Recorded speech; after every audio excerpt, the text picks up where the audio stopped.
go back again. Daniel, like the fan or something, the aces. Back again for the second time. People hope everything is really good at this moment. Yeah, You good? yeah, man. Yeah. You hear me clear now? Yeah. Yeah. So yeah, this is we just said a part few. We came live earlier about why.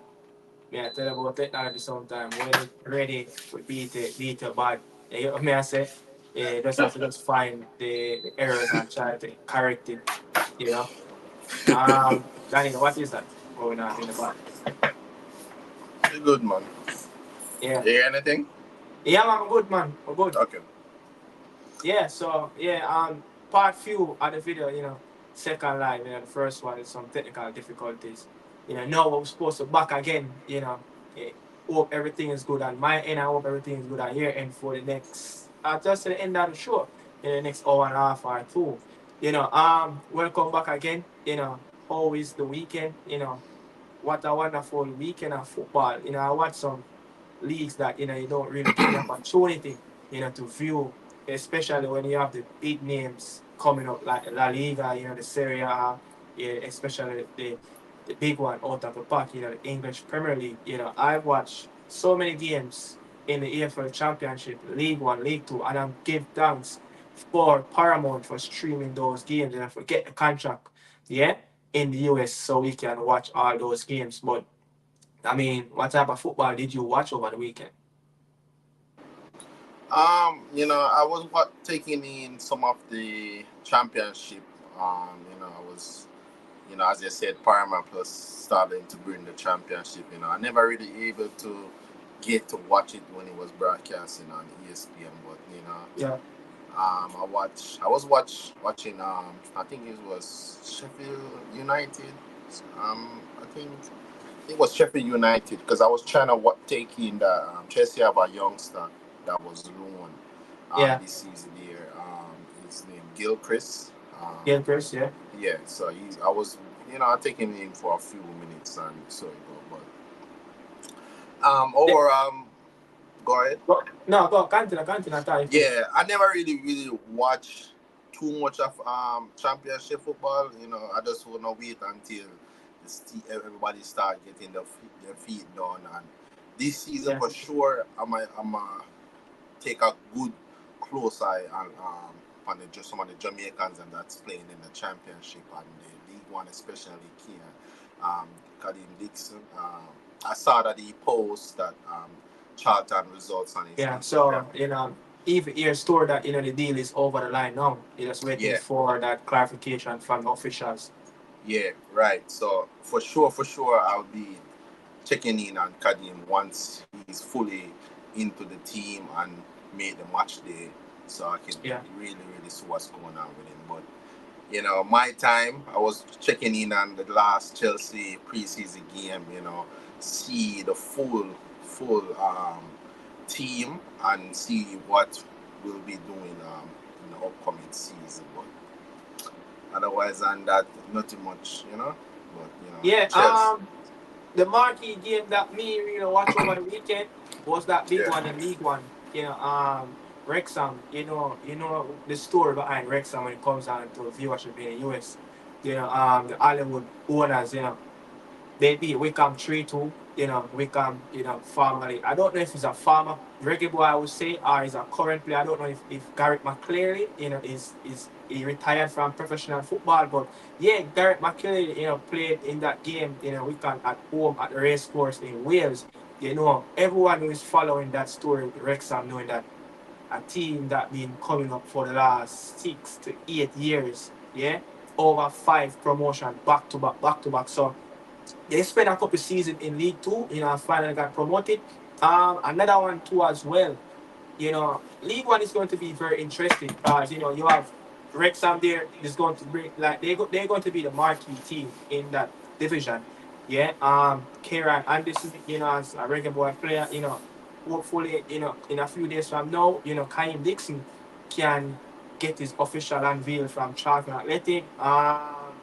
Stockport County, another team that came up, with with Wrexham, in League One as well, in a team that's coming from the National League, coming from the National League. So their story is really good, just like Wrexham. And why I said Stockport, formerly a legend, a man, Ricardo Bibi Gardner, his son is there at Stockport, been following his journey, since he got that scholar, he call that scholar opportunity. It is a scholar at Stockport County, so yeah, he's very grateful, a lot of action going to be there in League One football, so hopefully, those young players can really put their feet on the ground and move on to the next step, especially Kira Anderson. It will be a big season for him. A lot of people tip him. This will be his last season at Charlton Athletic. Higher clubs in lower tier Premier League teams. Top end championship, mid table championship teams are looking at him. Team from abroad actually talking about and scouting Kira Anderson. There's a huge potential. So yeah, League One is going to be very excited, for the ones that live in the US who also can watch those games on Paramount. So if you live outside, you have to go find, some website or something to watch those League One games. But yeah, that was, my little prep around the lower tier and, championship. I watched a few games and then tomorrow it's a big one at, Burnley against Luton, two teams that got relegated, last season from the Premier League. Scott Parker versus Rob Edwards. Two teams tipped to be in the playoff fighting again. Going back up. So yeah, that was my weekend in football, and I was telling Daniel, on the first lap that ended. Jose Mourinho, his first 20 minutes in Turkish football, he caused a chaos on the touchline where he picked up his first yellow card in Turkish, football. Fenerbahce have won 1-0. Daniel, can Jose Mourinho replicate of what he did FC Porto back in, he said, 2 decades ago, back in around 2004? Yeah. It's gonna be very difficult. It's football have move on from Yeah, the type of football that Jose wants to play. They sit behind the ball and soak up pressure and hit you on the counter attack. Like he's a very, very much a coach that built from the back. I don't think football is that that's the way how to play football these days. We even see that every top team in the world right now is playing out from the back, very possession football.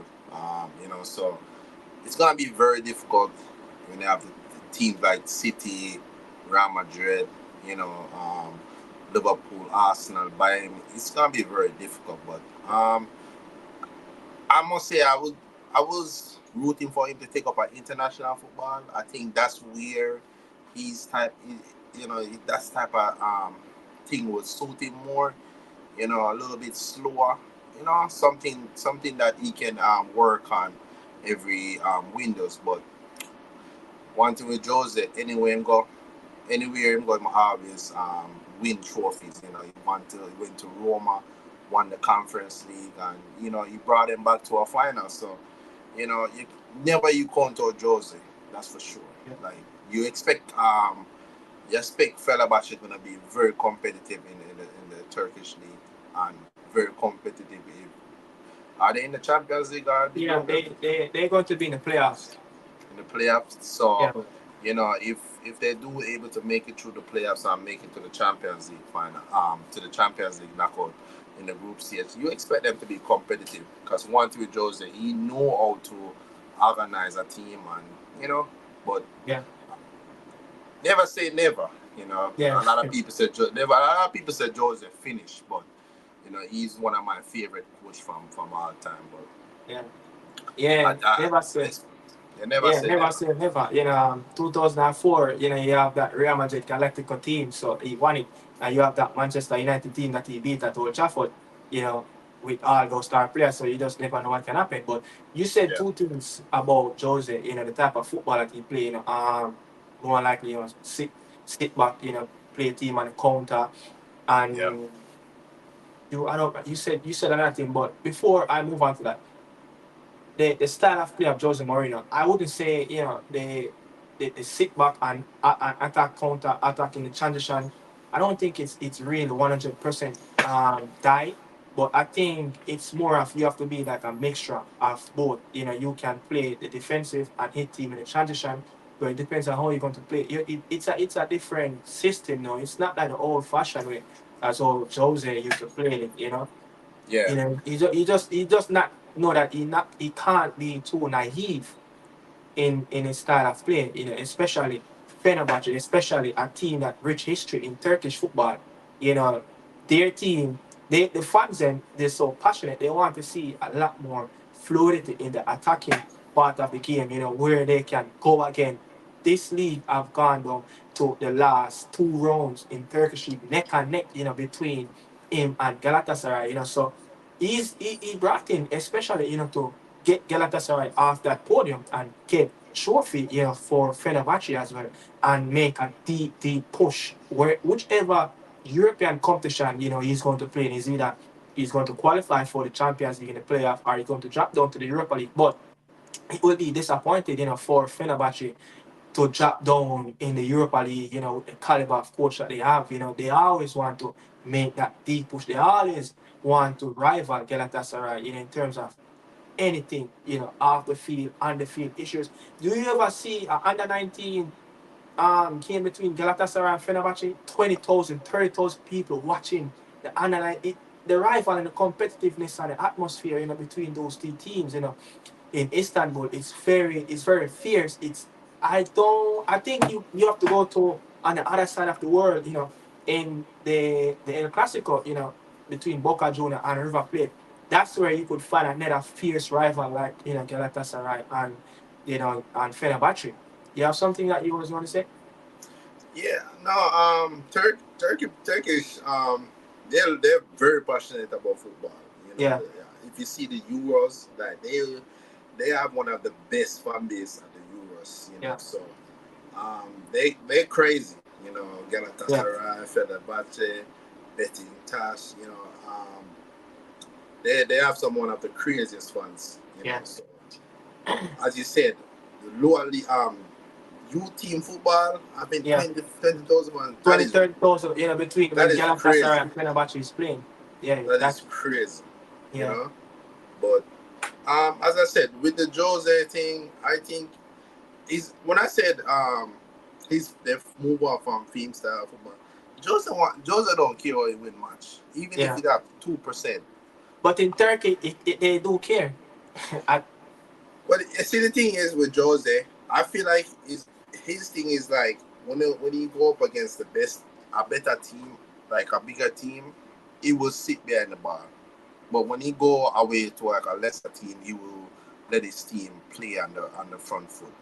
So I'm not really worried. I don't really follow Turkish league that much. But who was the defending champion last season? Yeah, that's all right. Galatasaray. So yeah. But with Jose now, it's just more like whenever he go up against a team that better than him, he will more like stick behind the bar. But overall, as I said, Jose, he will get it done, and Yeah. yeah. Yeah, but we're going to move on, to our thing now. That was a little bit of extra time around Jose Mourinho. He's a big coach. He's one of the marquee one. He's the special one, as he called himself when he unveiled himself at Chelsea. Around 2 decades ago. But the Reggae Boyz coach, yeah, it's not a vacancy anymore. The spot is filled with him and himself. The assistant coach, goalkeeper coach. Yeah, the former Manchester United goalkeeper coach. What's his name again? I forgot his name. Oh my God. But I think it's like IT, something like that. Yeah, but I mean, this coach got appointed, days before the unveiling at the Federation office. No, Thursday, he's unveiled. He did his press conference. He say what he have to say. You know, I think, it's time now for us, Reggae Boys fans. Yeah, it's time now to shift away from what Steve McLaren have done in the past. Yes, we know that big failure that he did, you say 2008, a decade and a half or so. Yeah. Time to move on from that. What happened in 2007 at Wembley versus Croatia, that 3-2 defeat? It's time to move on from that. he's the current coach of the Jamaican football team, the Reggae Boys, and we need to give him all the tools. Federation, everyone need to give him the tools on and off the pitch.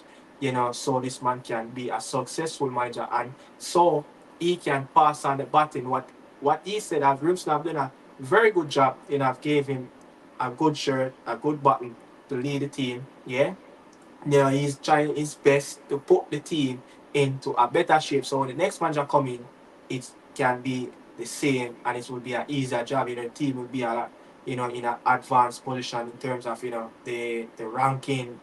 Getting closer in terms of winning titles. Competing CONCACAF, go to our next World Cup. Year it takes. And McLaren. It's time to move away from the sparks and focus on the present. Yeah. Whatever, and that's the thing, because we there's never a perfect coach. Yeah. Every coach gonna come with a flaws, and but you have to give him time. You have to give him patience. You have to give him, as I say, you have to give him the tool so he can able to do the job properly, and we have to trust him. As I said, I watched a couple of the press conference, and he's saying all the right thing. He seemed like he's did his homework so far on the federation, and so we have to just be patient, give him time, and make him come in. Like, we can't. There's no football cricket, and people already have them doubts. That's crazy. Yeah. That's what I'm saying. So whatever happened in the past, stay in the past. We have to just focus on what's the future's one. We can only judge him and what we see, how the team perform on the field, and what's going on behind the scenes off the field. Because no matter what, there's gonna be news coming out of, oh, this is going on and this blah blah blah. And we're gonna see how he angled it, compared to our grandson. So give him time. Let's see how him work with the team, and let's all go forward. And as far as that. Yeah, I have said this, on the Morning Insider, my program that I do. He used three lines. He emphasized on these three lines a lot. In terms of culture/family, the commitment of players, and the World Cup dream. I don't think we have heard a lot of that. I heard as close to that from previous coaches. Even now Grimson. I don't think we heard as how. I think how he dealt with his press conference. You could see that he's a professional. Over 3 decades in the game. This man want to conduct himself. I hope he's just not saying all the political things that need to be saying the correct so he can please the fans. I hope what he has said on Thursday, he's going to do it and live up to his words. But Daniel, commitment is a big thing around the Jamaican Football Federation. Not just the players, but coaching staff, players, and administration. Commitment is a big thing around our football. There's not much commitment. We talk about the culture and the family atmosphere. We always talk about how we seen, the US fans them, the L3 fans them. You understand? Los Ticos, La H, all these fans around CONCACAF. You could feel the culture, you could feel the family atmosphere in terms of whenever the team is on the pitch, you hear all the noise in the stands coming from the fans. Their federation back their team, back their coaches, and the World Cup dream. He has sold us a World Cup dream in that press conference, knowing that, look, he know what it is to go to a World Cup with a team. You understand? So I think, I don't remember if he went to a World Cup with one of England new teams, but he sold us all of that. But two things, the three lines that really strike me, Danny, is a family slash culture, the commitment, and the World Cup dream. What your highlights around surrounding when he said, commitment, commitment, commitment. He emphasized on that so many times in his press conference. Things like that we need to see improvement in our football. Yeah, as I said, we don't even know if maybe must start off our script. I don't know, but what you can't blame the man. Like, we expect him to come in and say, we're not gonna perform. You know, you might come in and you might have to sell a dream to the fans. You get what Yeah. I'm saying? Say, yo, we're gonna take it. We're gonna bring the Jamaica to the World Cup and etc. You know, but one thing me would have loved to see as an improvement, you know, is just as far as better understand a relationship with the fans, like the federation, the coach, and the players them have a relationship with the fans, because Yeah. I feel like we're kind of distance away, you know. Where I don't, I honestly don't think just because Jamaica is such a small country, me not think the federation and the players them and the manager will come in. I don't think me not think them understand that Jamaica is very passionate about the national team. Yeah. Very You know, passionate. Very passionate. I don't think they understand enough. So that's why I would love to know, love for that to improve as far as get a relationship with the fans them. Because there's so many platforms that's built over a couple of years on YouTube, Instagram, Twitter, you name it, because of the Jamaica football. Them a follow the football. We do content because of football. We Yeah. care. We sit on right here talking about Jamaica football because we care. I don't think they understand that. So me I love for them start to build some connection with the fans and start to hear what the fans say. Not for say, yo, the fans them are gonna make decision and you follow the fans decision, but to give we an idea what am I trying to do, you know, as far as what's the goal, you know, the Yeah. preparation. You know what I'm saying? So don't just leave the fund them in our corner by themselves and you know, like a fire them and you know, it's bringing, you know. So as far as that, I think we need to do better. I think maybe we just have this mentality, so we are a small country, we don't have certain things, so we are gonna just continue do it the way we've been doing it. We need to change up, man. We can Yeah. improve on certain things. You get what I'm saying? Certain level. I think we become so we are established football country now. Yeah. We have so Definitely. many. We are not no. Oh, Jamaica make it to their first World Cup and blah blah blah blah. We have so many established international football playing overseas now. So Yeah. we're not just the fairy tale country anymore. You get me? We need to operate as one of the giant in a CONCACAF. You get what I'm saying? So Yeah. then just have to build a connection with the fans, With the fans. so Yeah. the fans them can know what's going on behind the Yeah. scenes. Yeah, you're right about that because when I think I saw something early this morning on Twitter about Kyle Dixon. You know, it was I think it was a Galatasaray in a fan page, and they post up some of the next generation players, and Kyle Dixon was a part of that with Kendrick Pius. You know, so Reggae Boys players have been spreading the message across. You know, not just this generation, but it start way in Luton shirt and days and stuff like that. You know, when those players were playing in Europe, Rudolph Austin and even a few players before, but things kind of stepped up a notch now and people start to recognize, Jamaica, out there that look, they can be a powerhouse, coach even have said it.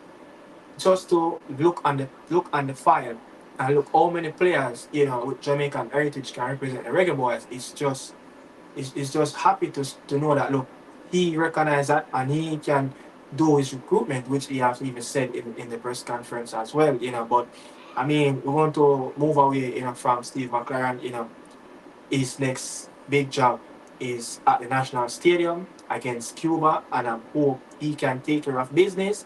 Yeah, and not many coach come in and coach and start to coach the Reggae Boys and have to travel to Central America for their second game. That game will give Steve McLaren a big test because look, so many history, between Reggae Boys and Honduras, yeah, in terms of, is it a Gold Cup, is it a World Cup qualifier, is it a friendly, it's such a rich history between we and them at San Pedro Sula, in Honduras. So you can turn up in Honduras and guess what? The locker room, no AC, and it's 80, 90 degrees heat. in the night. So the humid weather, you can go there and experience the grass is above the players' ankle, just like what they did to Mexico. Yeah, the grass was so high, so you just never know what you can experience, at Honduras. So I'm so happy that the first game will be a team that we should get rid of in that First Nations League. I don't want to see a performance at what happened in the national stadium when we played Dominican Republic. I don't want to see that. That was just put that behind us. I know that our Grimsby days are over. It's a new coach. We need to show something against Cuba, yeah, and then the big test will be this from then against Honduras. So yeah, we can. Steve McLaren going to have a very tough game in the second group stage game of the CONCACAF Nation League. And we need to put ourselves back in the front. And if we do the best of what we did the last time, there's a rematch again in the quarterfinal, and we're going to play Canada. So we're going to have a lot of big teams waiting for us in the CONCACAF Nations League. But again, move on. From that. My next thing, we're going to touch on some of the players, and that's going to kicks off the Premier League season coming up on the weekend. No other than Ethan Pinnock. The first player we're going to talk about. Ethan Pinnock, Thomas Frank, they have a very good relationship. Brentford last season, Pinnock have missing around 12 games last season, through injuries and stuff like that. Brentford lost 19 games that year. The season before that, yeah, when they finished, I think 8, just 2 points for a European spot, they lost 9 games. 2 games at home that season when they finished 2 points away from the European spot. Last 9 games, last 2 games at home. Last season, they lost 9 games at home. Overall, 19 games. Poor season, finished in the bottom half of the table. Many injuries. Mbuemo, Wissa, Rico Henry, a potential Reggae boy player that, I think they should look to even get over the line as a left back. I think we need back up there. But so many injuries, Janot at one time injured. But whenever Ethan Ivan Toney turn is up, suspended. Ivan Toney, he didn't start the season as well.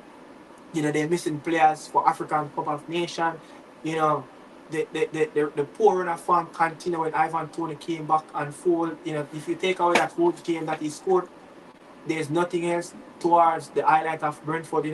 They're lucky that they kind of get enough points in the first half of the table, in the first half of the season to survive relegation. So every time when Ethan play, the team look a better team. Is it that they play with a back three, or they play with a back four? This season, what type of season, you expect from a Thomas Frank team, a Brentford team, and also what type of season you're looking for individually from Ethan Pinnock? Stay fit. That's what I'm looking for. Yeah. Stay fit. How long can he stay fit? As you said, when he play and when he's fit, he's one of the best defender out of the top. You said out of the top 6 teams. Yeah. Very solid. They play a back three, very suited for him. It's very good on set piece as well. I remember he scored against Chelsea last season as well. So yeah, I feel like every time when Brentford put the ball on the box, Ethan Pinnock was gonna score. He was that dangerous, but just stay fit. That's one of his biggest issues. I know he was out as well because his wife was ankle injury.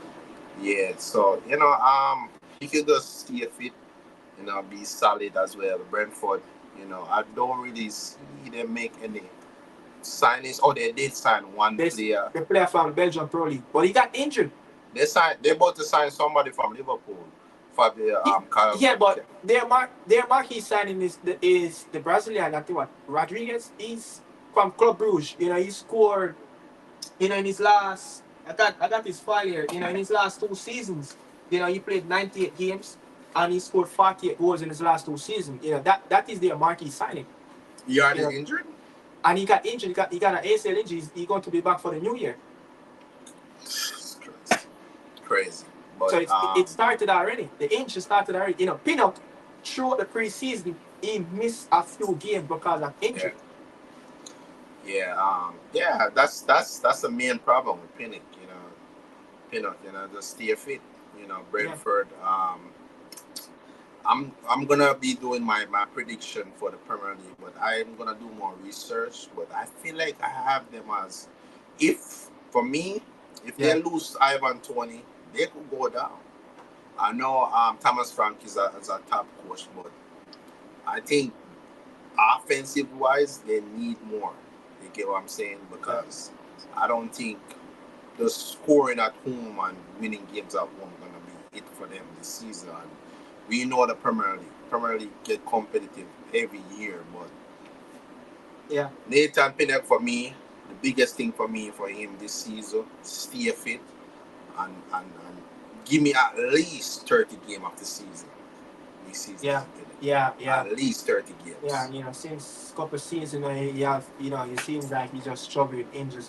That not big injury, but that little niggling up, as a centre half, you always want to stay fit. Just like today, I was watching Sampdoria in Cesc Fabregas versus Pirlo, and Como is the team that Cesc Fabregas is coaching. Just got promoted from Serie B. They marquee signing Varane. He got injured today. That's what I'm saying. They marquee signing. Varane, a centre half, a player that when he plays more games into a season, his blood is more warm. It's not hot and cold where him coming off the injury table, come back on the pitch, injury table, back on. No, they need to be playing consistently. And that season, that 22-23, I think 22-23 season that Ethan Pinnock played, he have played more than 95% of the games. And he put out a very, very good shift. And even last season, he was very good because he have some stats that he was right up there with the top 6 defenders with individual stats in the game. So I think, Ethan, Brentford is a good team for him, but I would love him to probably test the water a little bit more, just probably go a notch higher. I think, he can represent a team in that top 6, I think he has that quality, can represent a team, but again, I think a team like Aston Villa, could do, but I don't think any team is gonna risk, because especially his age. Yeah, the top teams, if he can give us a very solid season, whole season, most of the season, I think he can get a top move. But the top teams tend to don't take risks on players that are at a certain age and they get a lot of injuries. You get me? So, I just think it's just unfortunate. Sometimes Mother Nature, you can't do nothing about it. Reid James did a surgery the other day, and we thought he would have been good now, and he's injured again, get a setback. So it's just the Mother Nature. You can't do nothing about it. For Reid James, but going to move on, from Ethan Pinnock. Hopefully, Brentford can get back the GTEC Stadium as a fortress, like 2 seasons ago when it just got promoted, and, start to beat some big teams back, go back up in the top half of the table.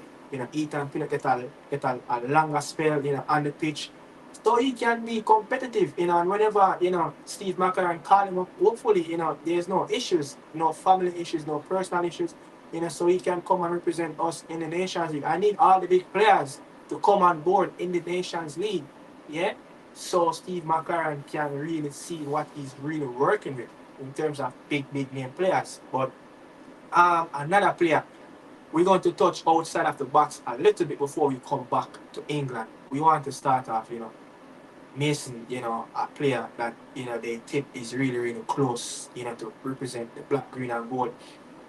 Marseille, the new king has arrived in Marseille, south of France.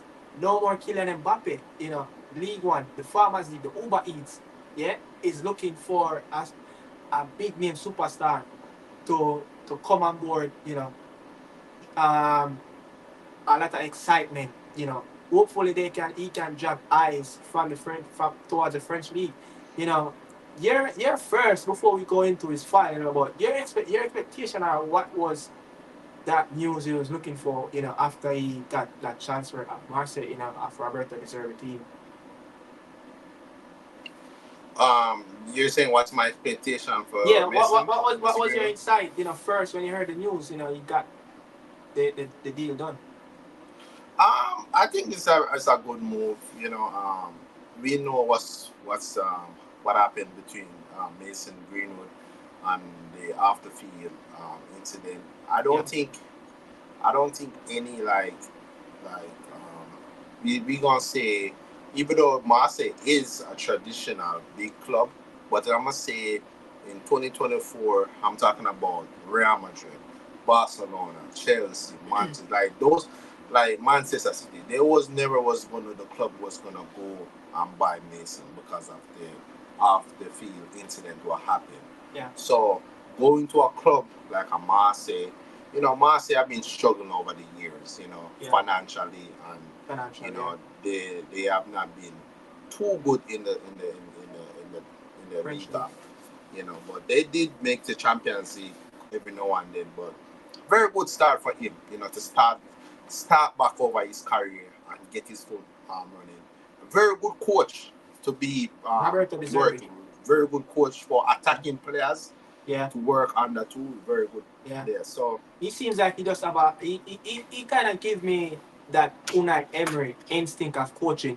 It's like he have a pattern, he have a tactics for every individual player that start on the field. he do. He's a very good coach. Going forward, I don't think he's a defense. He's not good defensively. Like when you see with Robert Deserby, Yeah. whenever his team clicks, they click. Yeah. But when it doesn't click, you will Yeah. be getting like 4-0, 3-0, 3-1. Like that's the type of coach he is. But I am very excited for Mason because I think Deserby, the way he set up his team and how he wants to play on the front foot, Mason is gonna be.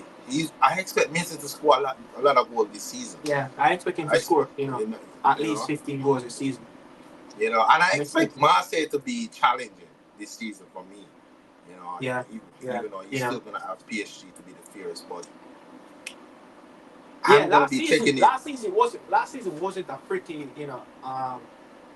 so many issues, off the field, with Marseille. I think this gonna be this. He should be very settled now. He get his permanent move now. Yeah. He's not gonna be thinking about that to go He back said to United. he said in his interview that he feels at home already. Yeah. Because when he was at Getafe, it was alone. Yeah. You're always gonna have that in the back of your mind. So you're gonna leave by the end of the season. Yeah, and you don't know what's gonna happen. So he's settled now. I think he's settled now, and he can focus on playing football, and the funny thing. The funny thing. I was working. I think it was last week, and I met two college girls from France, and guess where they're from? They are from close by, from Lyon. And I asked them, they love football, because I was questioning them, and I asked them about Mason Greenwood, and it was like, it's funny how the English media portrayed a certain news and headline towards Mason Greenwood and other media outlet, but in France, the people welcome him, the people willing to give him a second chance. In France, one of the biggest religion is Muslim, Muslim people, and she had two girls who were Muslim, and they said that, look, in their religion, they're willing to give people the second chance. They're willing to let people, prove themselves that what they did in the first, they are not that type of person. So it's good to hear, and the media have been, portraying Mason Greenwood on a really good terms. The Lit Equip, one of the biggest media outlet in France. I don't really see much negatives, when I go on their website and see stuff about Mason Greenwood. And when I especially I translated, from French to English, so they're willing to accept his flaws and willing to work. And what happened in the past happened in the past, And they said, look, Mason Greenwood will love Marseille. They said, if one day I choose to go to France, don't go to Paris. Paris is not beautiful. They told me, like, look, either you go to Monaco or you go to Marseille. Those cities, are beautiful. And they said he's going to love life, in Marseille. Yeah, so it just happened that I just met these two girls. One of them is a white girl, is a Muslim, and the other one is Arabic. She have Arabic descent, but both of them born in France. But yeah, let's see what's going to happen. With Mason Greenwood, especially now the scene that Daniel he found a permanent home, 5-year contract. They gave Roberto De Zerbi the project to build back Marseille. Get back the Marseille team like back in the 90s. With Desailly and all these players. Even when Didier Drogba was around in that 2 decades ago. So he's going to be a part of that project. He's going to be a part of that project to help bring back Marseille into the Champions League as they finished in 8th last season. They're not in European football this season. So yeah, they will have a big, big gap to fill. And just to see the players that's coming on board. They just recently signed, Rui, the Argentinian goalkeeper, coming from over, I think he's coming from the Eredivisie League, something like that, But the players that they're looking at, I hope they can get Eddie Nketiah deal over the line and just build back that Marseille team, because Marseille is that powerhouse team. And the League Classique against Paris Saint-Germain and Marseille is going to be established again between, Dembele and Mason Greenwood, and even that derby against Lyon. So there's some fierce rival, when it comes down to Marseille and their other halves in the league. And look, they will kick off their season against a very tough team, the surprising team that finished third in League On last season, Brest. They will play away to Brest coming up on the weekend, so they will have some stiff competition, to start their campaign. So they will play a game, every 7 days. Only way they don't play a game every 7 days, unless they are playing like a cup. I think the French league have two knockout tournaments, So other than that, he should be fresh every week, just like Getafe, and put in, his foot down on the ground, and from there and move on. And then hopefully before the year end, he can make a decision like, look, Steve McLaren said he has spoken with player, and hopefully he can make a decision on his international career, and hope he make the decision and look, he's going to come and play for us. We really need him to come on board, to come on Steve McLaren project. Hopefully the next time when, Steve talk to him, he really can, put a bigger picture in front of him and look, Mason, look, this is what ahead, this is what all about the Reggae Boys. And, sold him the dream of, look, you will never get another opportunity of playing for the England national team. The press I alone think will so. never let him play for the national I team. feel like I feel like I feel like if Mason mashes up in a league, be the top talk about in Liga, Marseille win the French league. I think they're gonna be calling him for Mason. You I think think he has? so. You think he has that a foot in? I don't think he's have a foot in, but I think he can win his way back. The type of Remember, country we England. football fans are very flip flopping. You know what I'm saying? Like, we don't. A player can do something bad, and tomorrow him start score be a goal. You know, people say, yo, him to win the Ballon d'Or, him to win this, that, that. I'm telling you, bro. You don't think Yeah. United are devastated that they have to end up on 7 Mason. Remember, they want to bring him back, Yeah, but they they wanted to couldn't. bring him back, but too much pressure. The Yeah, too much pressure. pressure from the media and stuff. But I'm telling you this right now, if Mason have a brilliant season next season, and if we have a brilliant season next season, I can see England coming back for him. But it's up to him when he want to decide. Yeah. It's up to him. Because I still feel like he's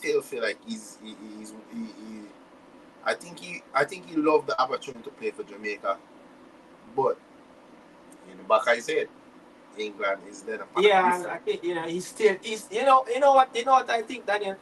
I think that Mason is looking at it this way. We just talk about it. Playing for Getafe, right? Is on a loan. You always have that thinking in the back of your mind that look, I might not be here at the end of the season. I might move on and then have a contract with Manchester United, the biggest club around world football, yeah, in terms of their brand. He always like wondering, is there an opportunity for play for United? Because I know if he get that opportunity to put on the red and white and the black socks, he will don that jersey again. But he was hope that there was a gateway or a leeway for him to represent back again at Old Trafford and get to train again at Carrington. But no, he moved away from Manchester United. He can take away the Manchester United dream of try to create a legacy. This is a kid that grew up in the academy, seeing all these players come through, the WhatsApp, all these big players. He heard of the 92, the class of 92. He always wanted to do something. And look, 20, 30 years after, people can be talking about him, but that dream is finally over. Now it's all about what's going to happen in France with Marseille. And now it's like, okay, if I do good in France, will there be an opportunity for me again? Especially there's no more Southgate. And he's probably looking over his shoulder like, who will be the next manager for the England national team?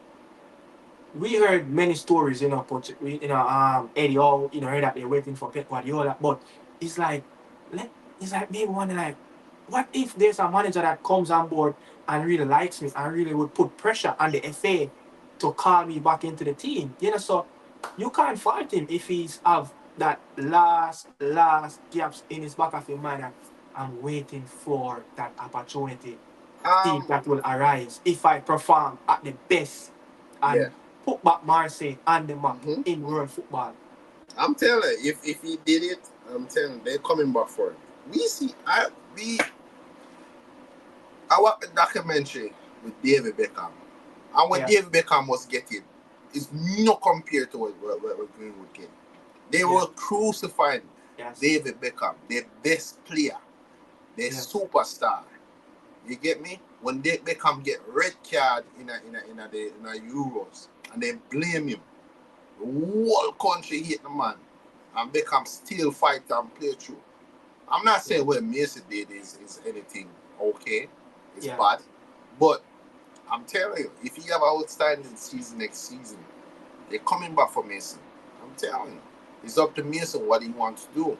And I think Jamaica they need to move fast too. They need to move fast. They need to say, hey Mason, what's the solution? How long are you gonna wait? No, he found that one.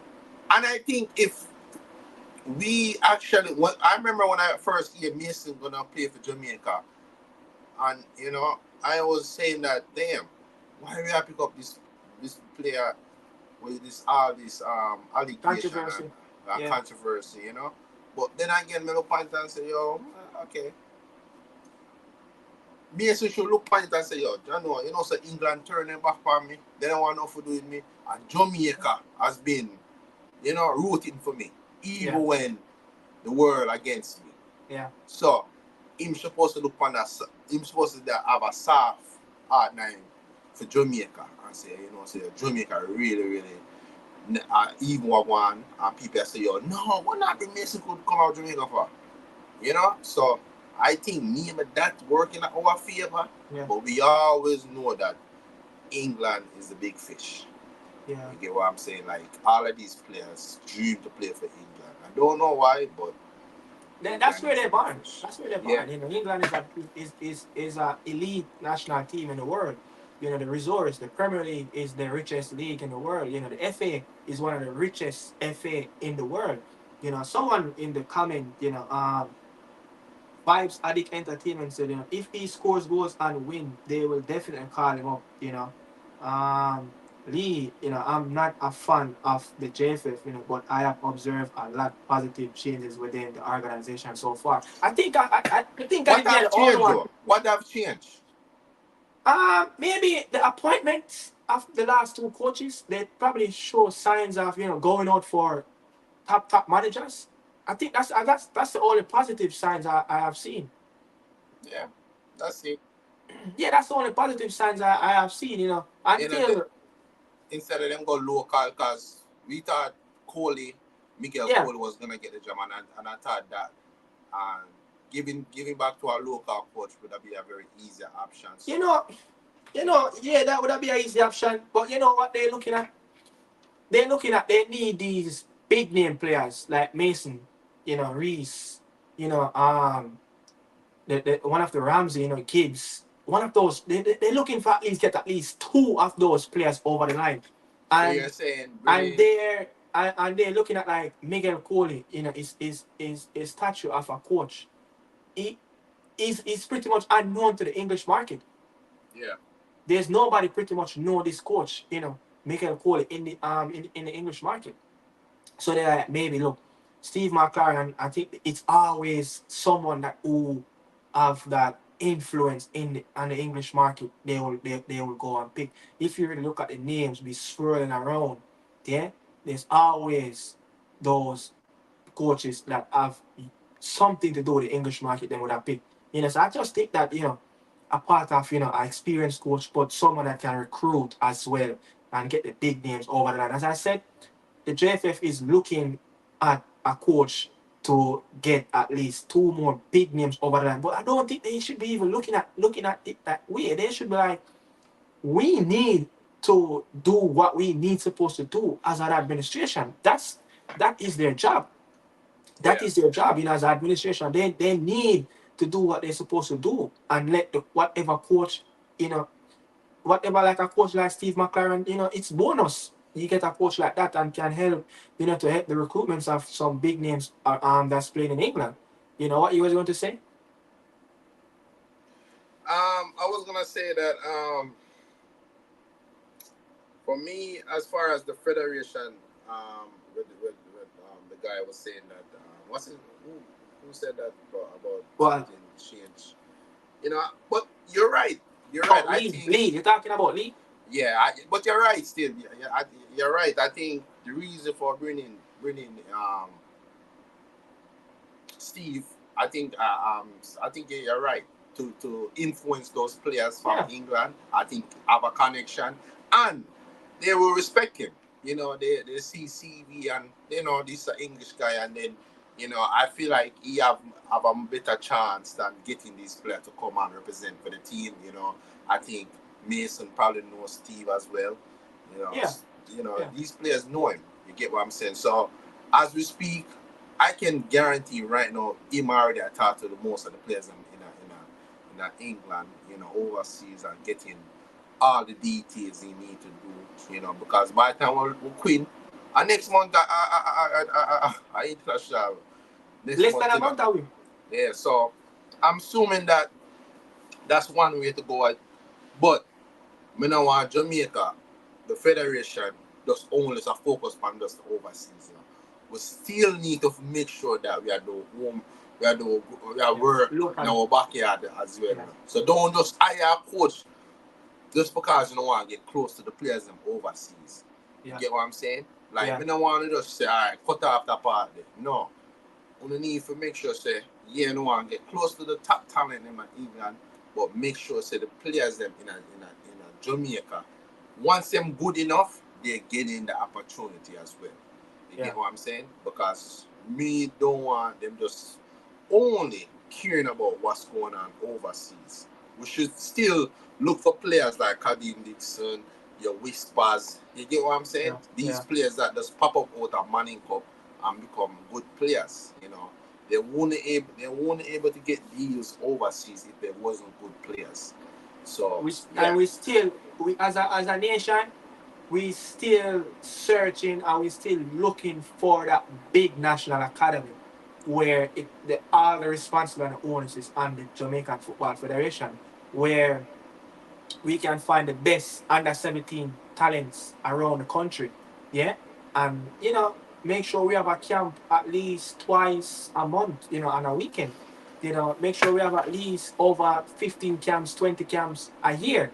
You understand? So we can have at least our radar on certain players, and we can nullify them down to like, okay, these youngsters, they are elite above the rest. You understand? So we're still, hoping for that national academy to really get and the next level, so we can help to help the development. We can't just, as a nation, look, our country is different. When you look at the JPL, you have clubs that they strap cash, they strap for cash. They are lazy. Their administration in JPLs of these local clubs, they are lazy. They not doing the right work to get in enough sponsors. So if you poise and if you have that hunger and if you really meaningful of developing youngsters in Jamaica, we should make sure that, look, the administration have a national academy where we help enhance these youngsters' talent. We can't just depend on the owners of the schoolboy team. They only play football from September till December. You understand? Some of these players only play for like 2 months because their schoolboy team got knocked out in the first round. You understand? So yeah, we need that big national academy, because when you look around in our region, all these national teams, they have a national academy where their players that played locally are in the local academies in their local clubs. There are moments at time when these players get called up for international duties and also play youth games for the youth teams, either the under 17 under 15. They play youth games. So our youths in our youth levels in Jamaica under 15 and 17, we are not playing enough games.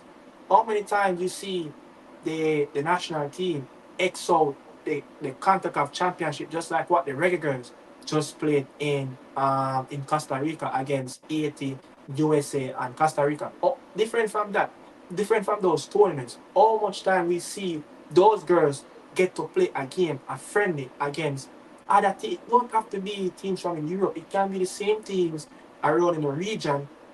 It's preparation. It's preparation. So we need that big national academy, because the rest of the countries around, they are doing it.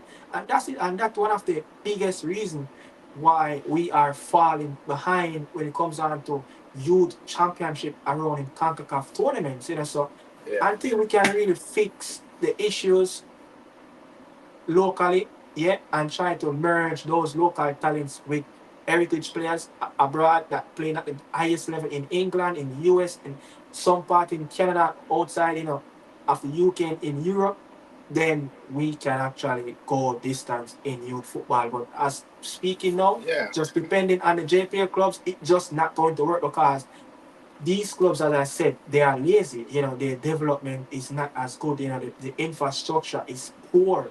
So we can't just even look at JPL level. We should be looking at, players who you must can find players that, Marvally have done fantastically well in a team that me and you both played for at youth level. They have done really well in the Cassava Under 17 tournament. Yeah, they have done well.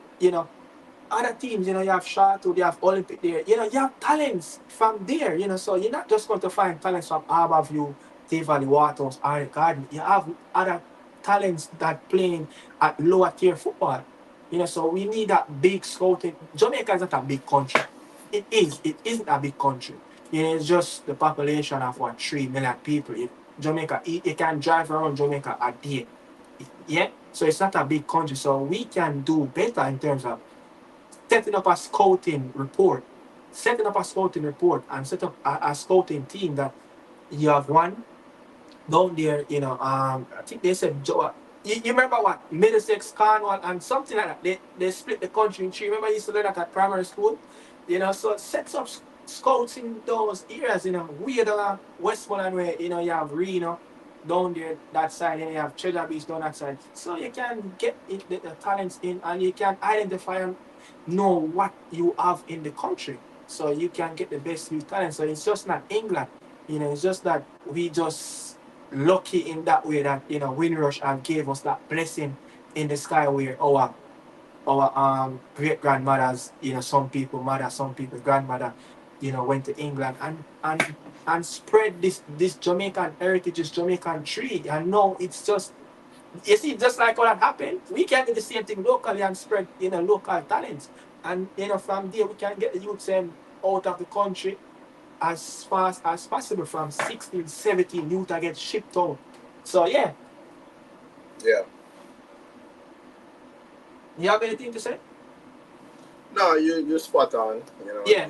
Yeah, so yeah, we're going to move on from the Mason Greenwood situation. Hopefully the JFF not just relying on English players. We need players to be coming out from the country because there is talent in Jamaica. There is talent. Trust me, there is talent.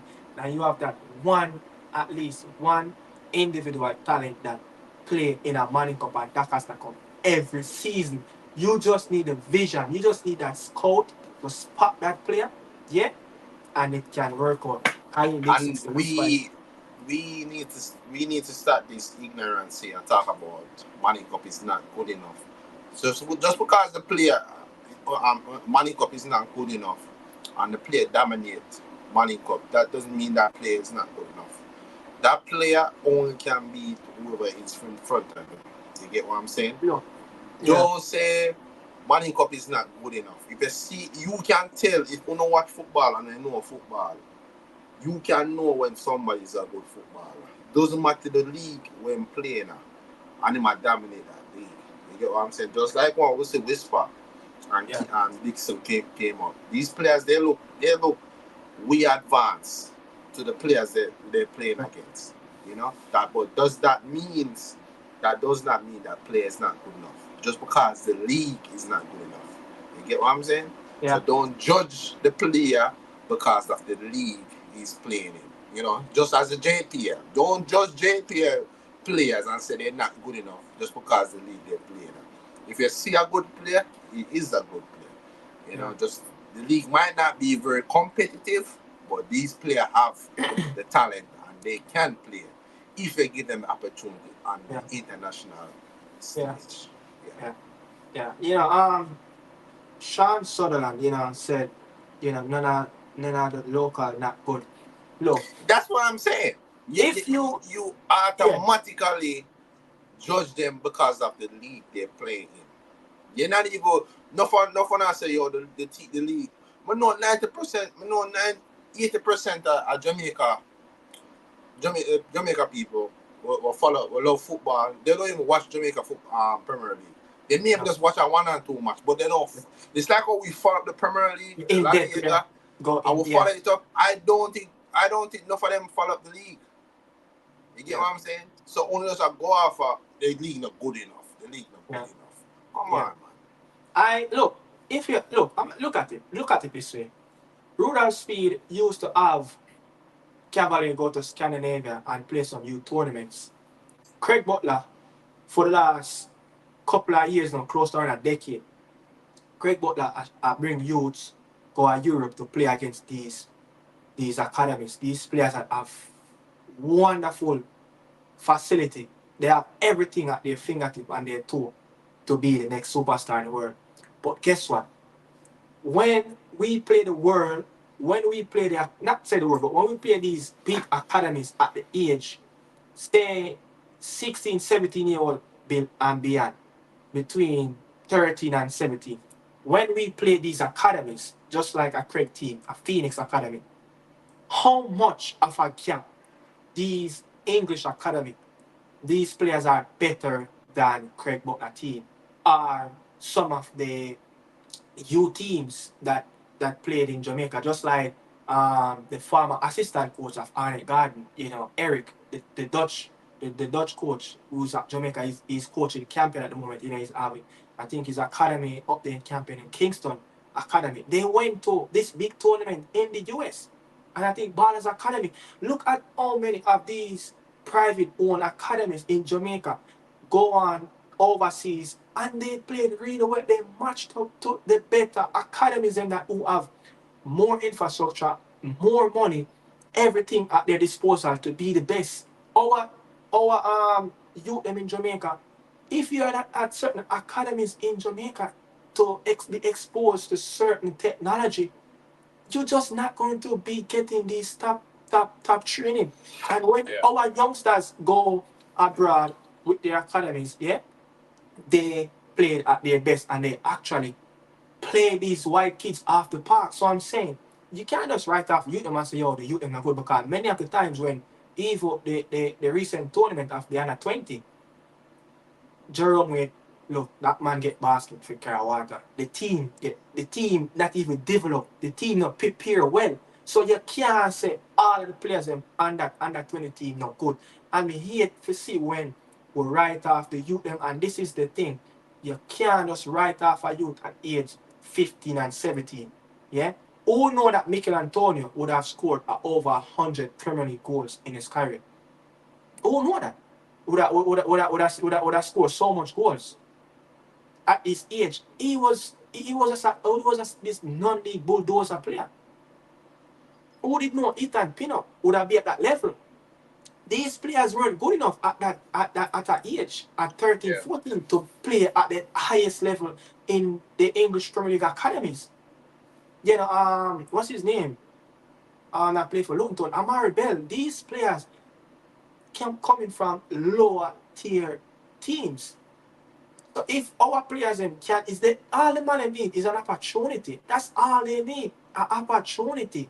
Look at Ollie Watkins. Ollie Watkins is another player. Jamie Vardy. Yeah. Before you won the Premier League, Leicester City 15 and 16, he was playing non-league football for Fleetwood Town. So I'm just saying, with our players, I look at you that are playing for Tivoli Waterhouse at the age of 15, 16, and you see him get picked for the national team for under 17. Then the team fail, then the youth them not really play at a level. You can't just blame the youth them and say they're not good, because the JFF and the system not preparing these youngsters well to go at a high level. Look at our under 15 team. These girls can play the football. Look at how they played a Haiti team compared to how they played the US team. This US under 15 team that they played, I got 11-0. Yeah? 2 years from now, more than 50% of those American girls will go on to be a professional player, because they have the resource. They have been preparing. Huh? Nah, some people think say, you just go up on the field and play football. No, it's not. It's not. Because you need a structure. That US under 15 team, Daniel, they went to Europe for preparation before they come and play the CONCACAF under 15 championship in Costa Rica. They play the European teams. What our under 15 team did before the tournament? Nothing. So if we're not preparing the youth them right, then yes, we have all right for saying the youth them not good, but realistically, the youth them, honestly, the youth them not good. The youth them is not getting a proper development in Jamaica. Yeah. The system have failed. The system have failed the youth them more than all the youth them have failed themselves. At that level, at 15, youth them need all the direction. But let us move on from that. We're going to talk about another player, just recently signed, for a new club, left his team, Fulham. Bobby Reid, signed a 3-year contract, turned on a 2-year contract, at Fulham, signed up with the former Premier League champion, Leicester City, Steve Cooper. I guess, Chelsea have still, Maresca from Bobby Reid, but Bobby Reid, his best season in the Premier League last season, played over 40 games overall in our competition, signing up for Leicester City, the Foxes, got promoted straight up from, EFL Championship. Daniel, 3-year contract, for Bobby Reid, at 31 years old, turned on a 2-year contract. What are you expecting from Bobby Reid at Leicester City, because all that, they got to sign more players. They link with Wilfred Zaha, falling out of pecking order, at Galatasaray, looking to come back in England. They signed some players, but Bobby Reid, it doesn't matter under which coach, he just always seems to be that guy, because he just never get injured. Your insight on Bobby Reid, what they expect from him at Leicester City. And with Bobby Reid, the benefit for him is that he's a very versatile player. Yeah. That's the thing, good for him. Yeah. Too. I think if I put Bobby Reid at right back, he will play there. You get me? Yeah. Very, very good person to have in your squad. Someone who can always depend on and do the job. And as I said, the key thing with Bobby Reid over the years, he have been staying fit. You get me? If you are top athlete, the main priority is stay fit. And once you stay fit and you keep working hard, your opportunity will come. You get me? Yeah. And last season was a season where he was playing very consistently. He have been one of Jamaica's best performance. Yes. Every time when he come and play. Yeah. Yeah. very consistent, you know. So very good move for him. I'm not a fan of Steve Cooper, who he wants to play football. I'm not a fan of him, you know. Yeah, I'm not really. I know he's a traditional one of them big coach with them saying in England, but I'm not really a fan of Steve Cooper or he wants to play football. But I will definitely take in Leicester City. You know, I think if Enzo Maresca, if they still there, you know, you'd see something. He could have able to develop Bobby Reid in a very technical way because Maresca wants to keep the ball, and you know he wants to play very attacking. With Steve Cooper, it's kind of mixture. I think when he's home, he will hit you on counter attack, but he's very negative to me when I watched Nottingham Forest last season. Yeah. Very negative. So much talented players. Yeah, it's very negative. But let's see.